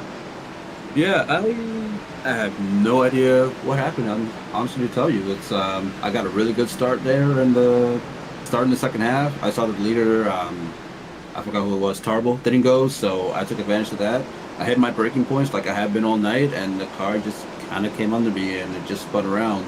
And I think I would have been fine, but then Rashid kind of did what Rashid does best, unfortunately, and I just too much damage, and I just figured that it would be best to just park for the night.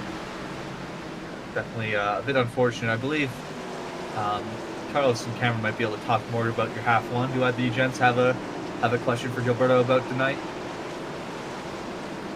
Yeah, you had a lot of speed there in qualifying for half number 1. What kind of happened in the race there?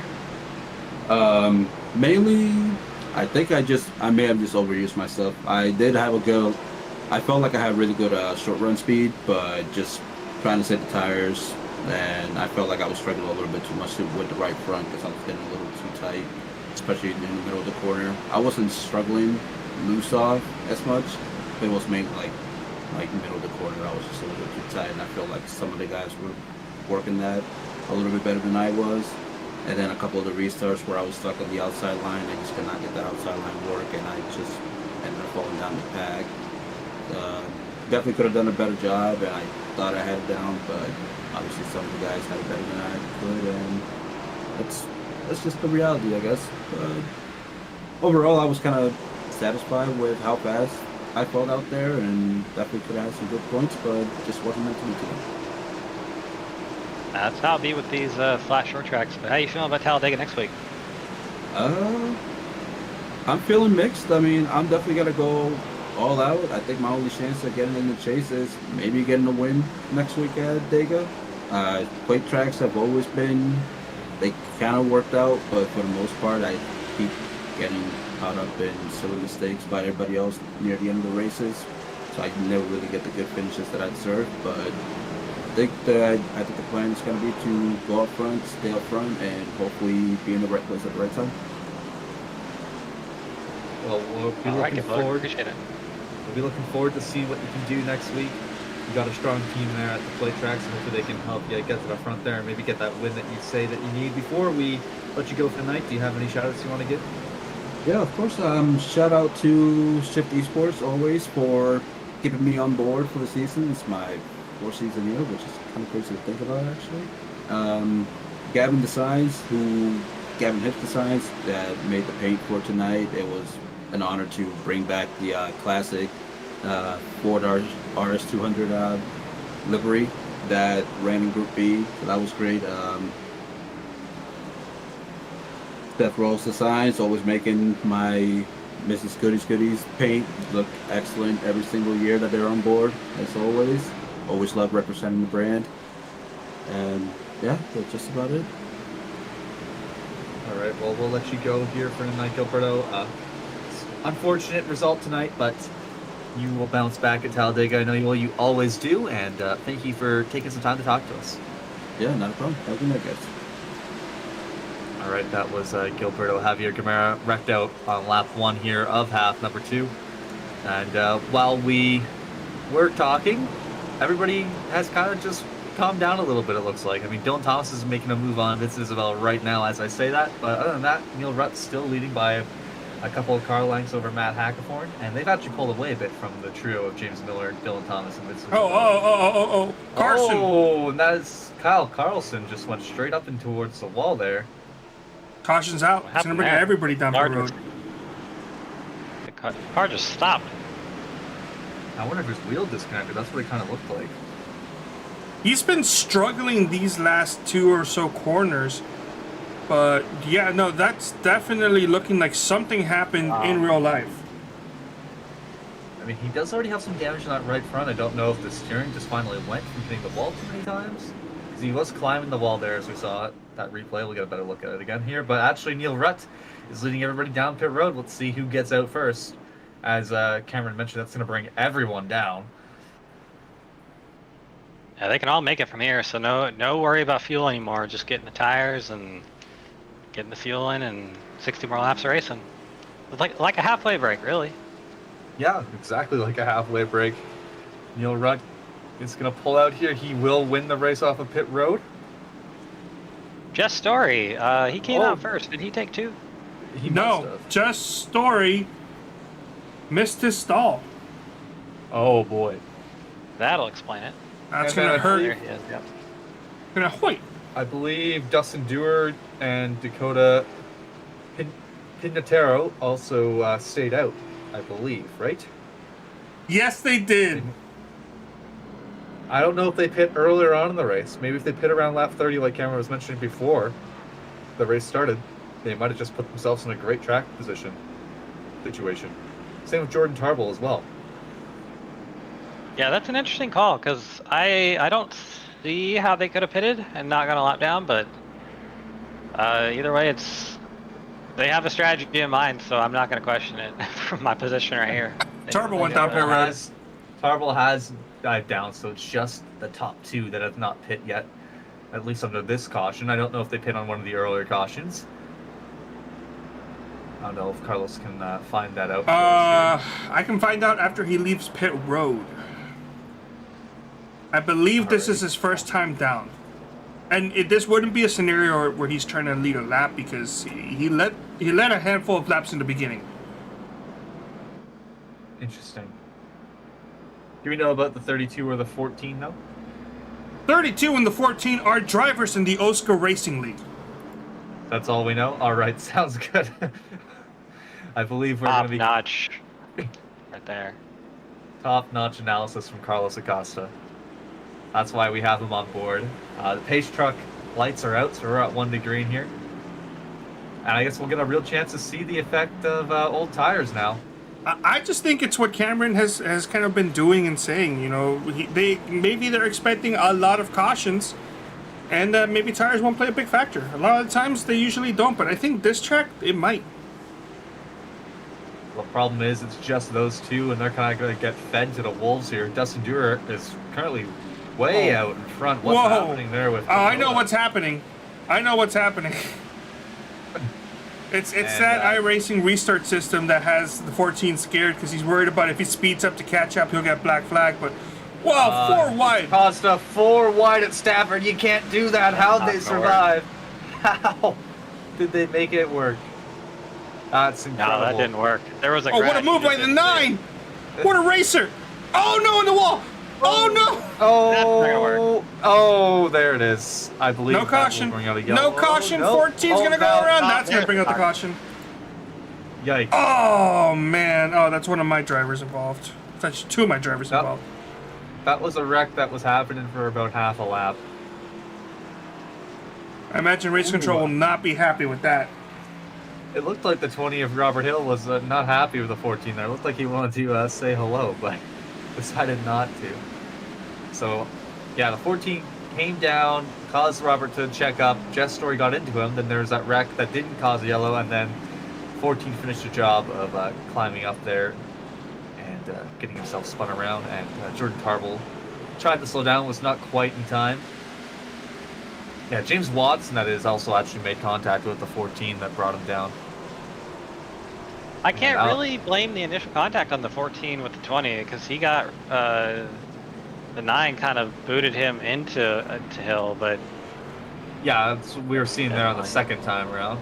20 might get a warning from Race Control for not holding the brakes post-race, but we'll see. I don't know how that didn't bring out the caution. The 20 was essentially sideways. I know technically he wasn't. That should have been a caution. Yeah, and then the 14 did bring out the caution there, so that with all that happening, Matt Hackathorn has found his way back into the lead, and look at Ryan Gavel now in second. He's beaten Austin Mears to the front, and that's going to be huge if he can get by Hackathorn here quickly on this restart. Daniel Gore, who had that EOL earlier on, is also back up to 11th here, and we still got over 50 laps of racing to go, so he has lots of time to possibly still get a good finish here tonight. Yeah, lots of action so far in the second half. Yeah, we're up to 5 cautions. We only had 2 in the first half. And yes, the first half was shorter, but the first half was still 80 laps, so we have well eclipsed the caution mark, and we're not at lap 80 yet. Well, you know, in 2 races, you usually tend to have a calm one and a chaotic one. We had a calm one in the first race. This one hasn't devolved into chaos, but compared to the calmness of the first one, I guess you can technically say, you know, that.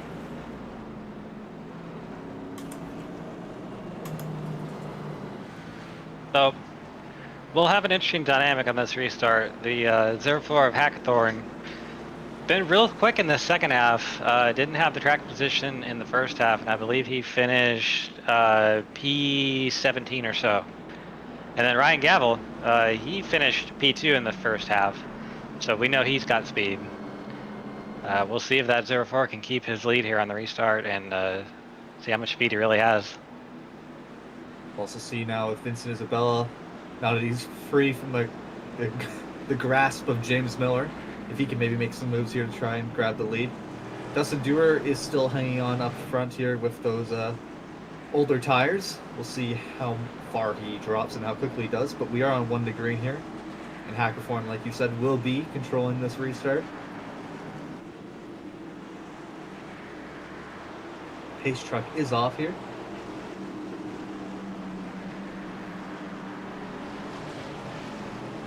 And Hackathorn's on the loud pedal, another good start for him. Great jump into turn number 1. He will have Ryan Gavel completely cleared. Vince Isabella is No going to be able to, contest. Vince Isabella's going to be able to clear Dewar as well. And top 3 are single file here as we get onto the front straightaway here. Austin Beers is also moving up. Around, Robert Hill. Well. Robert Hill has gone around. And that brings out our 6th caution of half number 2. You gotta think he's waiting for the night to be over at this point. Yeah, he's had a bit of a rough go tonight. Let's see what happened here. Contact from Tarble Tarble. Tarble gets in a bit too deep and sends him around. So for the drivers up front there that are trying to make passes, I know I've been inside these races and heard the radio chatter. They just need to stay calm because they're probably getting to a point now. It's like, why can't we just race? I want to try and make my passes. But hopefully it will clean up here. But you got to not let that frustration seep in and affect your driving. I don't want to make any accusations, but there wasn't a heck of a lot of attempt to not avoid or to avoid that contact from the 45 part. So I wonder if they are not happy with each other. Not sure if something happened earlier on in the race that we don't know about.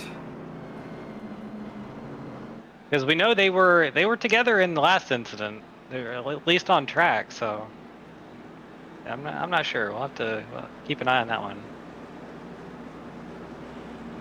See here we have the pace truck pulling Matt Hackathorn around. Austin Beers to move up to 6. That caution will help Beers possibly catch up with Gavel here in their charge through the field. Brandon Jones, after getting stuck on the outside really early on in this race, is back up to 8th place.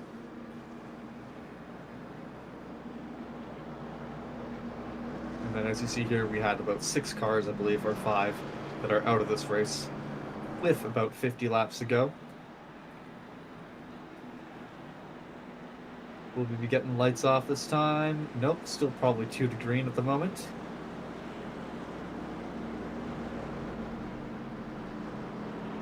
Matt's loving these caution laps here at the front. Easiest laps to lead and easiest laps to defend when they're not allowed to pass you.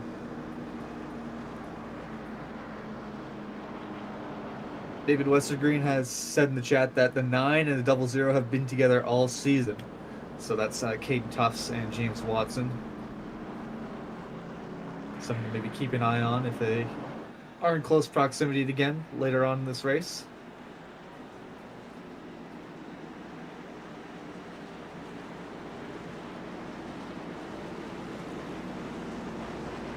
And the pace truck lights are off here.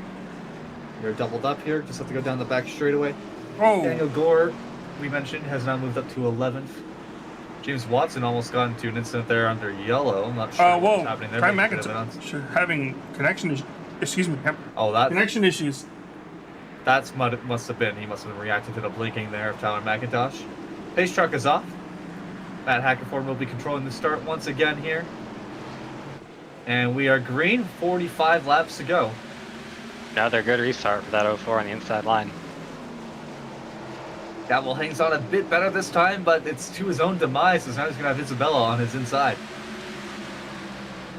Almost some contact off of turn number 2 with those two, but they're going to keep it off each other. And good run for both of them. Contact through 3 and 4. I think the 8 car was sideways. Oh, who is that back there? Was that Tyler McIntosh? I believe that went almost down into the grass. Caution again. And Oh, yeah, another caution. Oh, Seventh man. caution, and oh boy, that's Ray That's a big Bracey, Dave Carpenter. Oh boy, Adam Peeler almost just collected Neil Rudd afterwards.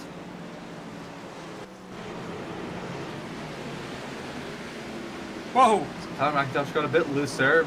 A big save from him. Oh, Jess Story got into the back of Ray Bracey, and then it just became a bit of a parking lot. Dave Carpenter, just Neil Rutt, Dakota got involved as well. I've given up on saying that last name without stuttering.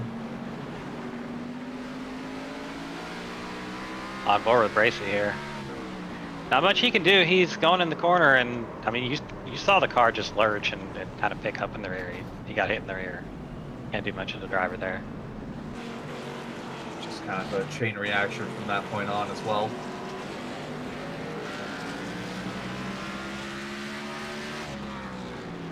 Yeah, just Story just got in. misjudged the entry. Onto the back. Got in too deep and collected him there. Unfortunate for Ray Bracy, was having a strong run here in the second half, just like he did in the first half. And then they were 3 wide behind them going into that situation, so it was bound to get big. Yeah, that's nightmare fuel as a short track driver. Seeing that in front of you. Know where you can go right here.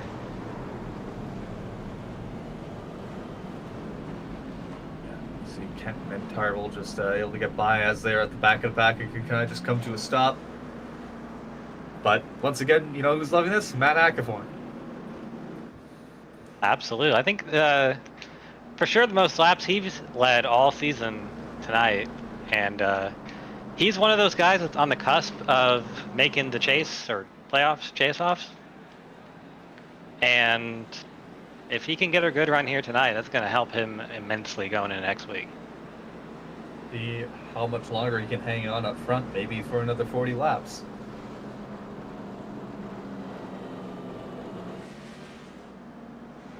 Austin Beers lost a couple of positions that time. Your points leader, you can see who the points leader is every single week when you look at the relative, and they have their number highlighted in red, or when you're looking at their car on track. I don't know if you get a look of Austin Beers, Carlos, you will see that they have a red banner on their car. That's how we are keeping track of the points leader every single week here this season.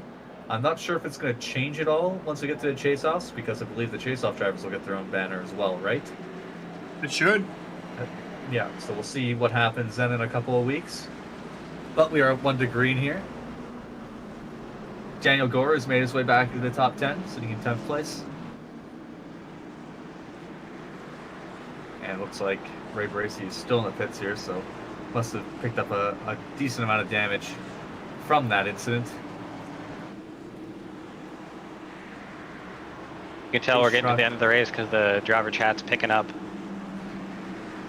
Starting to get a bit feisty in there, probably. Pace truck is off. Matt Ackerforn gets another good start.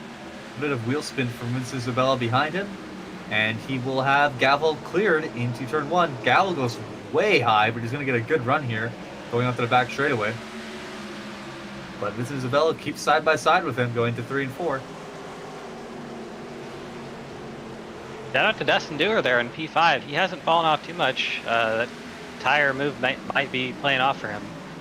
If he pits later on in the race and gets those fresh tires, he might be sitting pretty, but so we'll have to keep an eye on him. He definitely does have to pit, though, again, for the end of this race. He does not have enough fuel to make it. So let's see where Dustin Dewar files out here towards the end of this. But Matt Ackerforn has got completely cleared, and looks like Isabella is also clear of Ryan Gavel. And he's now right on the back end of Matt Ackerforn, but James Miller is now underneath of Ryan Gavel, trying to get involved in this battle for the lead. Battle for third, battle for 10th, or sorry, 11th there. That's James Watson and Daniel Gore. Daniel Gore on the outside, 3 wide in front of them. Peñataro got sideways, and that checked up that line, but it looks like everybody was able to keep it straight. And Tyler McIntosh and Tristan Millette there got a bit high going into one of the corners, and then we're kind of bouncing off each other on the straightaway. Proper Hornets nest there. Neil Rutt, no front end on that car. It doesn't seem to be affecting him too much. Don't need it here. No aero involved. And looks like everything's starting to soon fall out a bit, except for Thomas Capuano diving underneath of Tyler McIntosh, as well as James Watson on Tristan Millette.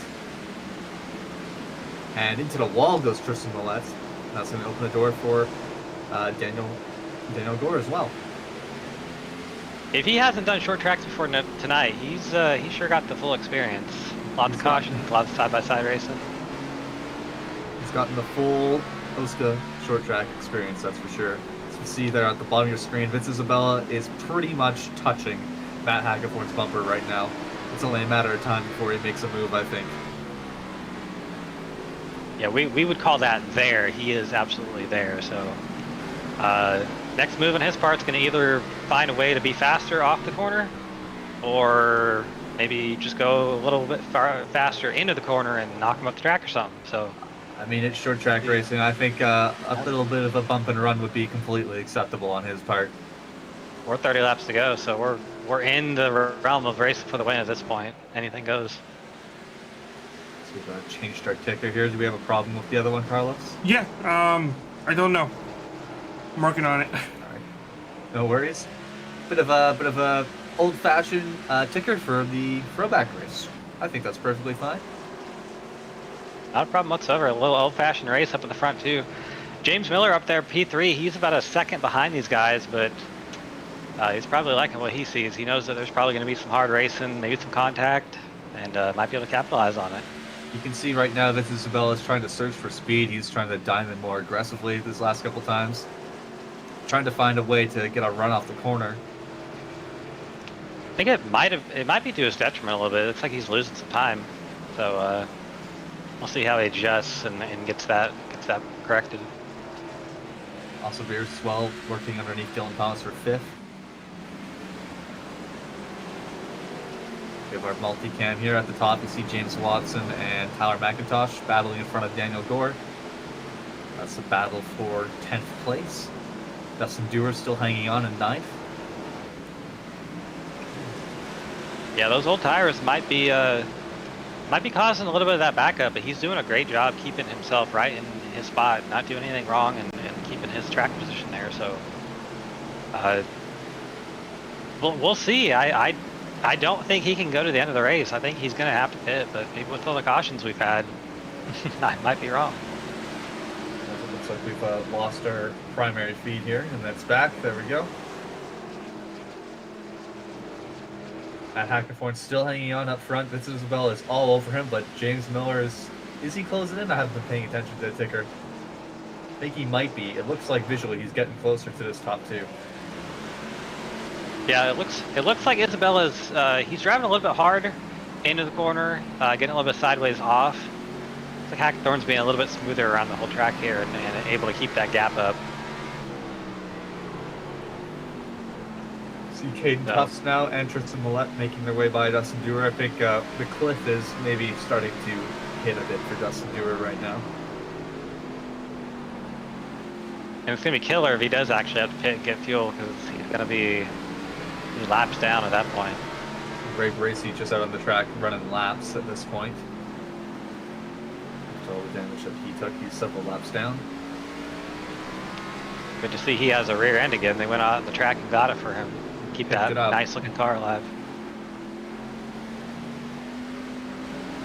Almost at 20 to go here. Laps are clicking away a lot quicker now. We have gotten some green flag laps in again. But how much longer is Vincent Isabella going to be patient here at the 04 of Matt Hackathorn? See the line difference they're taking too. Hackathorn's, he's entering higher, running a little bit higher through the whole corner. Isabella's kind of diving in there, and most of the last few laps, Hackathorn's been able to keep that momentum up and get better run off. But it looks like Isabella is starting to catch him, so he is in definitely range for him to make a move. Actually, right there, you saw him he got a little sideways and lost that short gap he had to the 04. So and in the wall too is not going to help him either. But he is there, so he just needs to keep it smooth and find a way around the 04 if he has the speed to. He might be able to use some of these lap cars that are coming up here, maybe as a pick to get by. And if he just keeps pressuring, maybe he'll be able to pressure Hackathorn into a mistake. You see Hackathorn starting to get a bit loose off the corner as those tires are probably starting to get a bit hot and reach the end of their lifespan. Like we lost our shot again. There it is. But I love these onboards showing just how different the lines are and how differently you can do short track racing. Because I think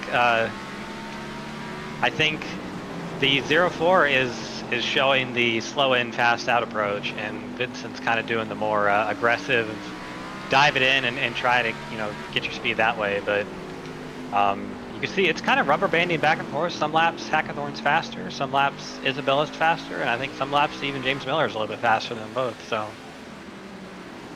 17 laps to go. James Miller now is actually getting really close to the back end of the 8, and Hackathorn's going to love that if they could possibly engage in a battle. Absolutely, that would put the biggest smile on his face. I think I know Hackathorn he's had a pretty bad season. he'd probably tell you the first off on his words. So I think a win would be just what the doctor needed. So we'll see. 16 laps to go. He's a lot of that is a lot of time in a short track. So no need to be talking about wins or anything yet, but he's in a good spot right now. He's put himself in a spot to succeed. He just needs to take advantage of it. Austin Beers has also gotten by Ryan Gavel now. He's a bit too far back, I think, to maybe catch these guys and make a pass, but we'll have to keep an eye on it. James Miller gets underneath of Vincent Isabella. Side by side into turn 3 here. And a bit of contact.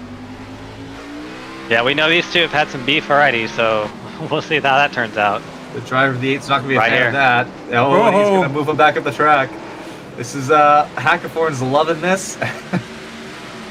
You could tell James knew that was coming too because he sent it up the track himself.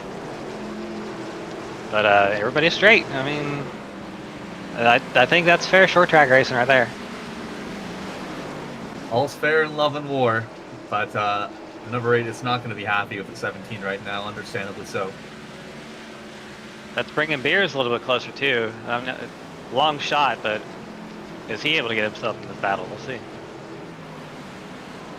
Right now, Matt Hackathorn has increased that gap to almost 0.8 of a second because of it. We'll see if James Miller has the pace to run him down.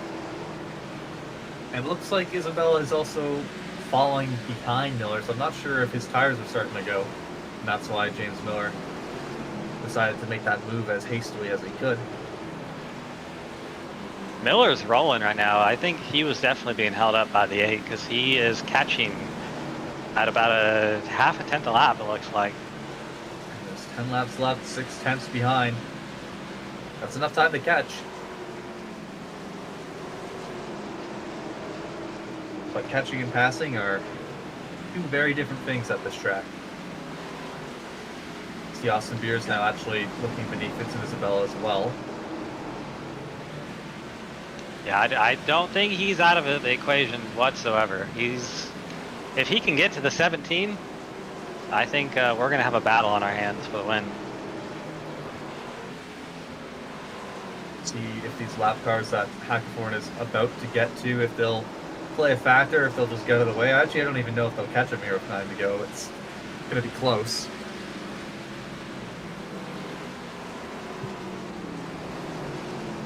Down to 8 to go this time here.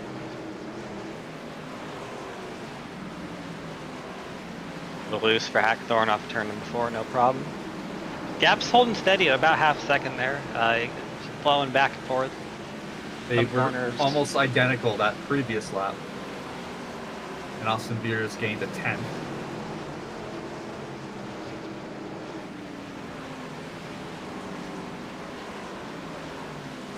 That last lap, Miller gains over a tenth. Beers gains a tenth and a half. If these two get side by side, Beers is going to have a real opportunity to get involved, like you said.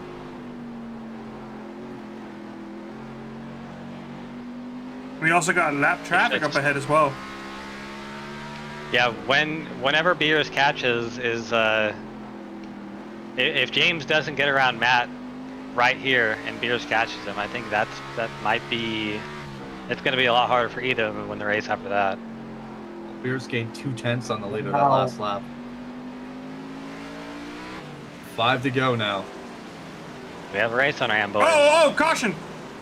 Oh no! My goodness. Dylan Thomas hard into the wall. And as they say, or something like that, that changes everything. Championship implications or whatever. Let's see what happened here for Dylan Thomas. Oh, he had some help from his friend, the 73 of Kynan Jones. Those two have gotten along with each other really well this season. So I'm sure zero history there. I'm sure that there'll be something to discuss there in weeks ahead as we look back on that. Pardon? I say no. The drivers also say no. I don't think there's any point in pitting here. It's going to be a green-white checkered. And even though Dewar did start to fall quite a bit, the tires were hanging on really well. Apparently, Robert Hill and Tristan Millette want to. I'm more surprised about Millette because he was up in the top 15. He was up in the top That's 15, out but of field. he was dropping significantly. He's struggling out there.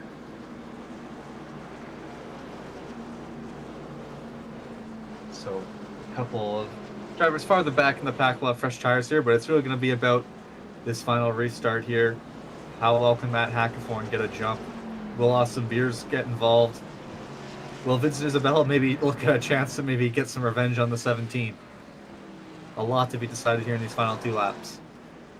Absolutely, it's going to be exciting. I'm very excited because we know one thing. We know that 19 of Beers, he's going to be on the inside of the row, so he's going to drive it so deep into turn 1. He's going to be touching Pennsylvania probably. So I think these other drivers know that, and we're probably going to see a one hell of a restart here.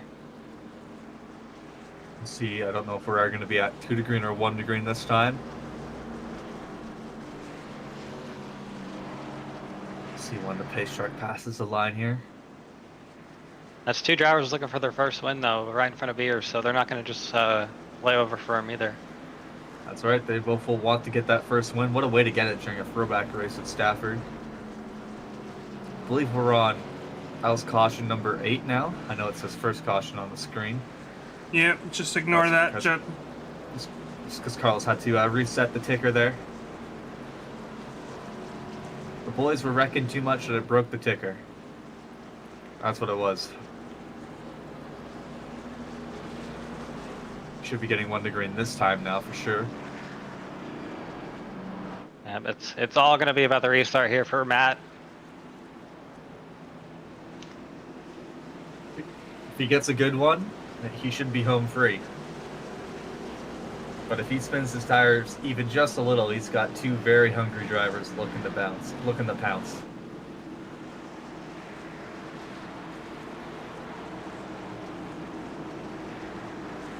Some tense moments here. A lot definitely going through these drivers' heads. How about Thomas Capuano up in 7th place? A good run here in that second half for him. And here we go. Pace truck is off. Matt Hackathorn, possibly for the last time, taking this field to green. Gets a decent Great jump restart here. And he is, most importantly, put Austin Beers and James Miller side by side. Austin Beers goes deep into the corner, like you were saying, and he's going to get in front of James Miller. Austin Beers is going to have a chance here. Ryan Gavel as well looking underneath of the 17 of James Miller. Austin Beers was on the apron there. Whoa, big wreck. Oh, and we're getting another chance at this one here. Tim Conrad and Dustin Dewar get into each other.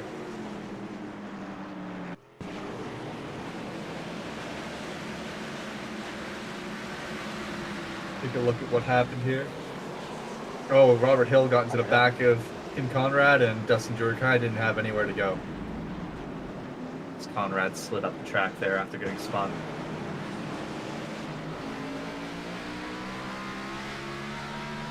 Have another look here from the onboard of Dewar. Yeah, just a bit of a short nothing you can track do. incident.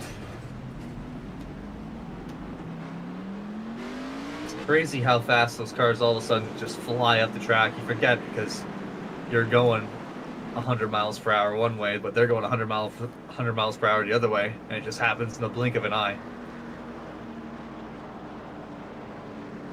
Yeah, Robert Hill, night he's had, I don't think he's even waiting for the next plane out of here. I think he's already in the tunnel outside the track. He's got a bus waiting. So Hackathorn's going to have to ace a restart again. Now he's got Beers on his outside. And you know, James Miller's going to be looking to repeat what Beers did there on that initial start. We're at 2 to green right now. Ryan Gavel is in 4th place. We'll see if he can maybe get something going on the outside as well. Vince Isabella still sitting in 5th. Capuano 6th. Conan Jones 7th. Tyler McIntosh 8th. James Watson 9th. And rounding out your top 10 at the moment is Daniel Gore in his OSCA debut. Yeah, it's been a great run for him. Let's give a shout out to him. He's going to see the restart of his life here coming up here, so we'll see how he navigates whatever happens. But we got a lot of drivers up here in the top 10. really up there in the top 6 or 7 that are really, really hungry for a win. So A lot could still happen for sure. yeah, it's gonna be a fun one. If you go back to 'Cause 11th... Sorry, go ahead. I was just gonna say that we saw that apron move does work right with Austin Beers. He sent it down there on the apron, and it certainly worked for him. So you got to think that the rest of the field saw that, and they're gonna probably try that on this next restart. And we're going to get that restart in a lapse time here. I was going to say, if you go back to 11th, Neil Rutt's currently 11th place in a modified at the moment. So, hell of a battle for him to stick in it. And after leading the race earlier on here. But 1 to green. Matt Hackerthorn just has to get one more good restart. Or so I think. I'm not sure if this is our second attempt or our first attempt. This is our second attempt. So this is our final attempt here at a green-white checkered. Pace truck's off. So Matt Hackerthorn taking the field to the green here for the final time tonight. Not as strong as a start, but Beers got loose as well. And now James Miller's underneath Beers. They're going to get side by side making contact. Hackerthorn's loving this right now. Lovely camera angle we had there through turns 1 and 2. I really like that, Carlos. Anyways, we have Austin Beers trying to climb back on the outside. And somehow, these two are beating and banging with each other, and they're still within striking distance of Hackerthorn. They almost made contact that time, but they cleaned themselves up the track. Hackerthorn's probably home free at this point. Beers is not happy. Beers is not happy. What's going to happen here? Who's going to get second place? Looks like James Miller's going to get it. Third place is going to go to Thomas Capuano. And second afterwards. Rough ending. Oh, he hit the pace car. He hit the pace truck. But how about Matt Hackerthorn? What a defensive drive from him for the past 60 or so laps. Great result. That is what he needed this season. We missed out on the opportunity for a feel-good win last week with Dustin Dewar, but we got it this week with Hackerthorn. What a great night of OSCA racing we've had.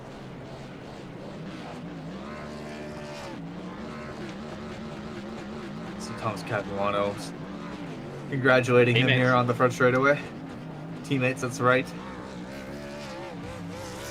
No bias from me. Not at all, hey? Now I know how Dale Jr. feels when he one of his cars wins. See here as Matt Hackerthorn continues the celebrations here. I believe we'll be getting our final results here. James Miller did come in second. Matt Hackerthorn is the winner, like we said. James Miller second. Thomas Capuano won that dogfight for third place. Austin Beers, Ryan Gavel, the rest of your top 5. Finishing out your top 10, you have Vincent Isabella, Tyler McIntosh, Daniel Gore on his OSCA debut gets an 8th place in half number 2. Connor Jones 9th, and James Watson in 10th. Further down, we have Caden Tufts, Neil Rutt, Brent Jones, Tristan Millette, Alex Kenton, Dave Carpenter, Robert Hill Jr. somehow gets a top 20 after the night he had, and Jordan Tarble in 18th.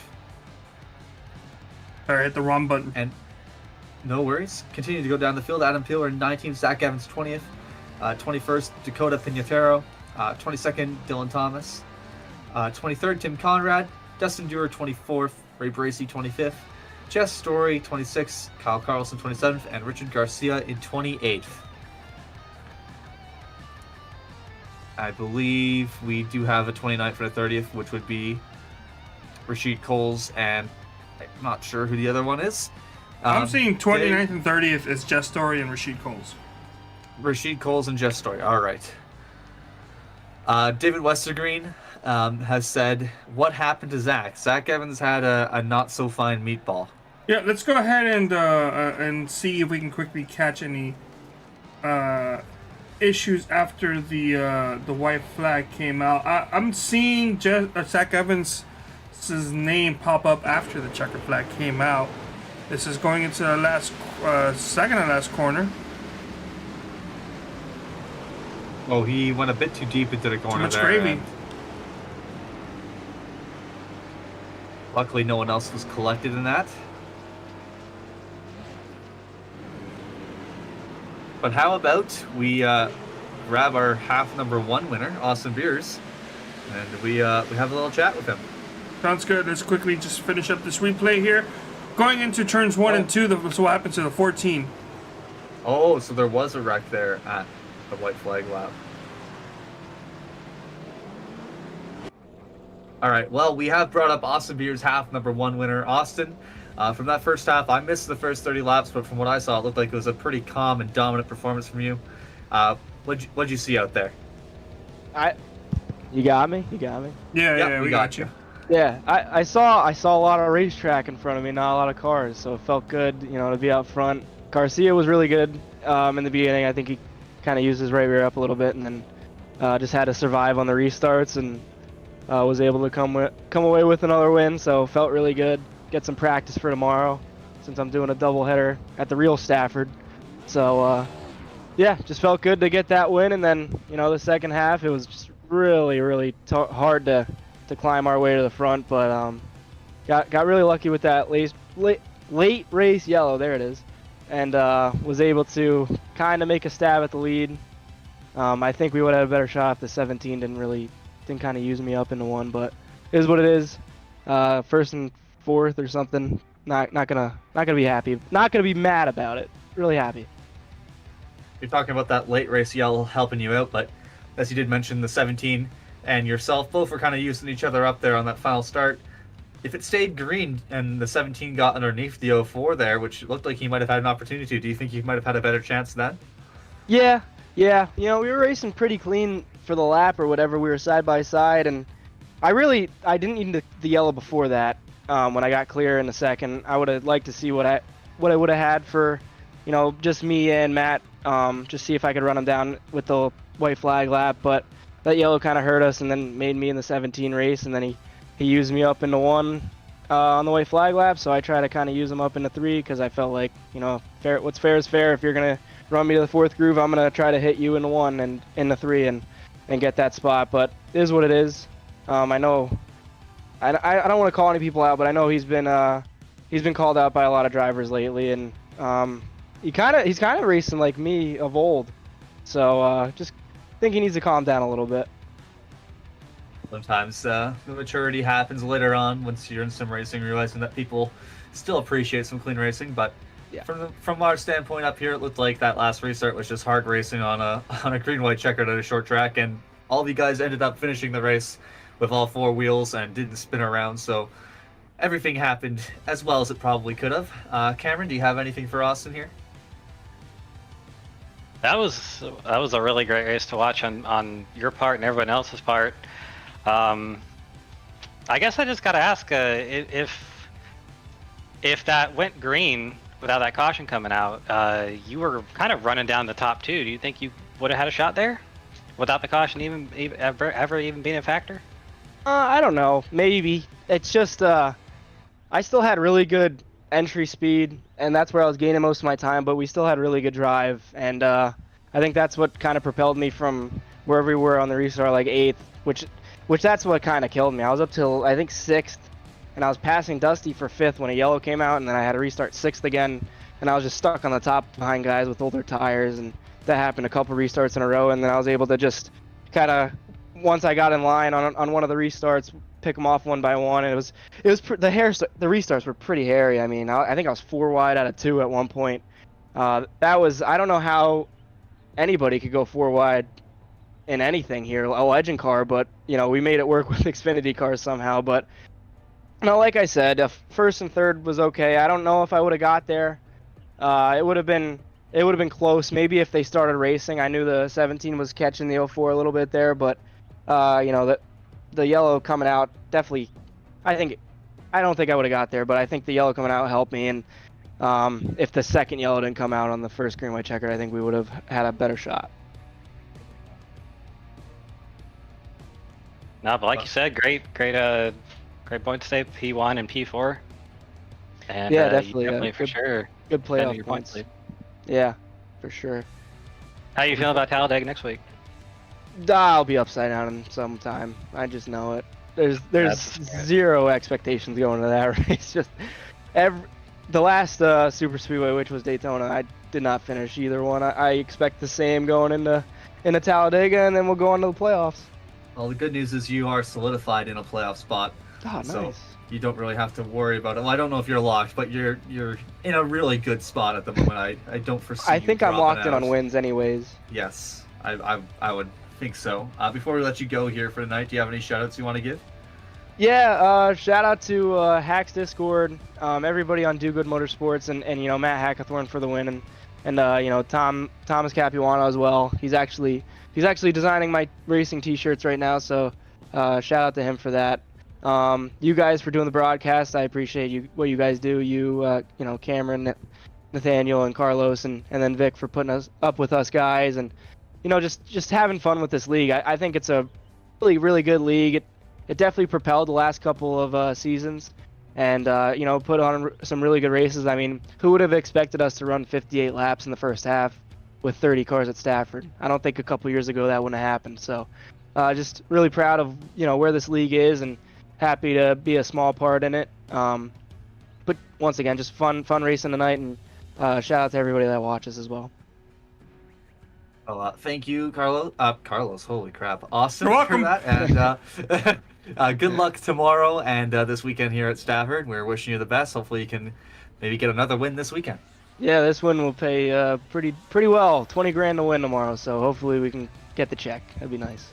All right. Well, good luck tomorrow, Austin, and we'll see you next week for Talladega. Yeah, thank you guys. All right, that was awesome. Beer's your half one winner. We'll bring up half two winner Matt Hackathorn, and I think it's only fair we hand it over to Cameron for this one, for no particular reason. All right, Matt Hackathorn, you got a copy. Yes, sir.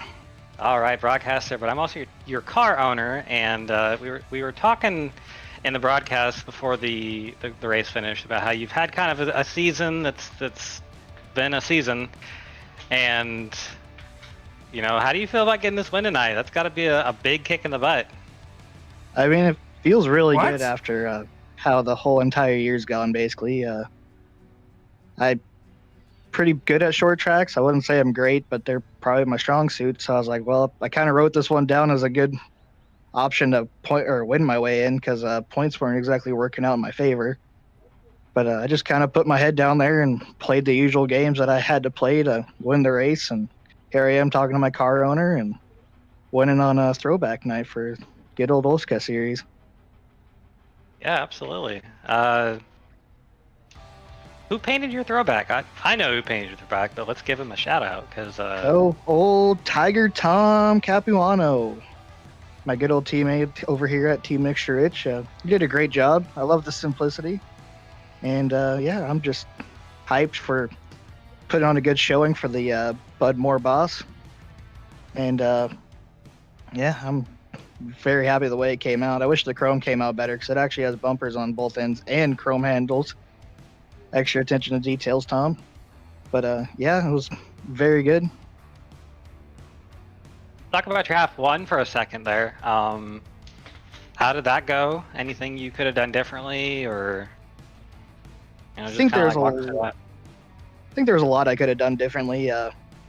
First of all, I could just figure out how to qualify, because that's been pretty much the bane of my existence. Is I'm good at racing, but not a good qualifier. I like having that rabbit out in front of me. But I got caught up in some shenanigans and got caught racing too hard and accidentally touched someone and gave up pretty much most of my spots. But somehow, after the big one off of 4 in the first race, I ended up in a pretty good transfer spot. I mean, you guys probably saw I did a nice silly on the initial start and tried going 3 wide, and fortunately he came back, but it all worked out in the end. It was great racing with Neil there for a little bit.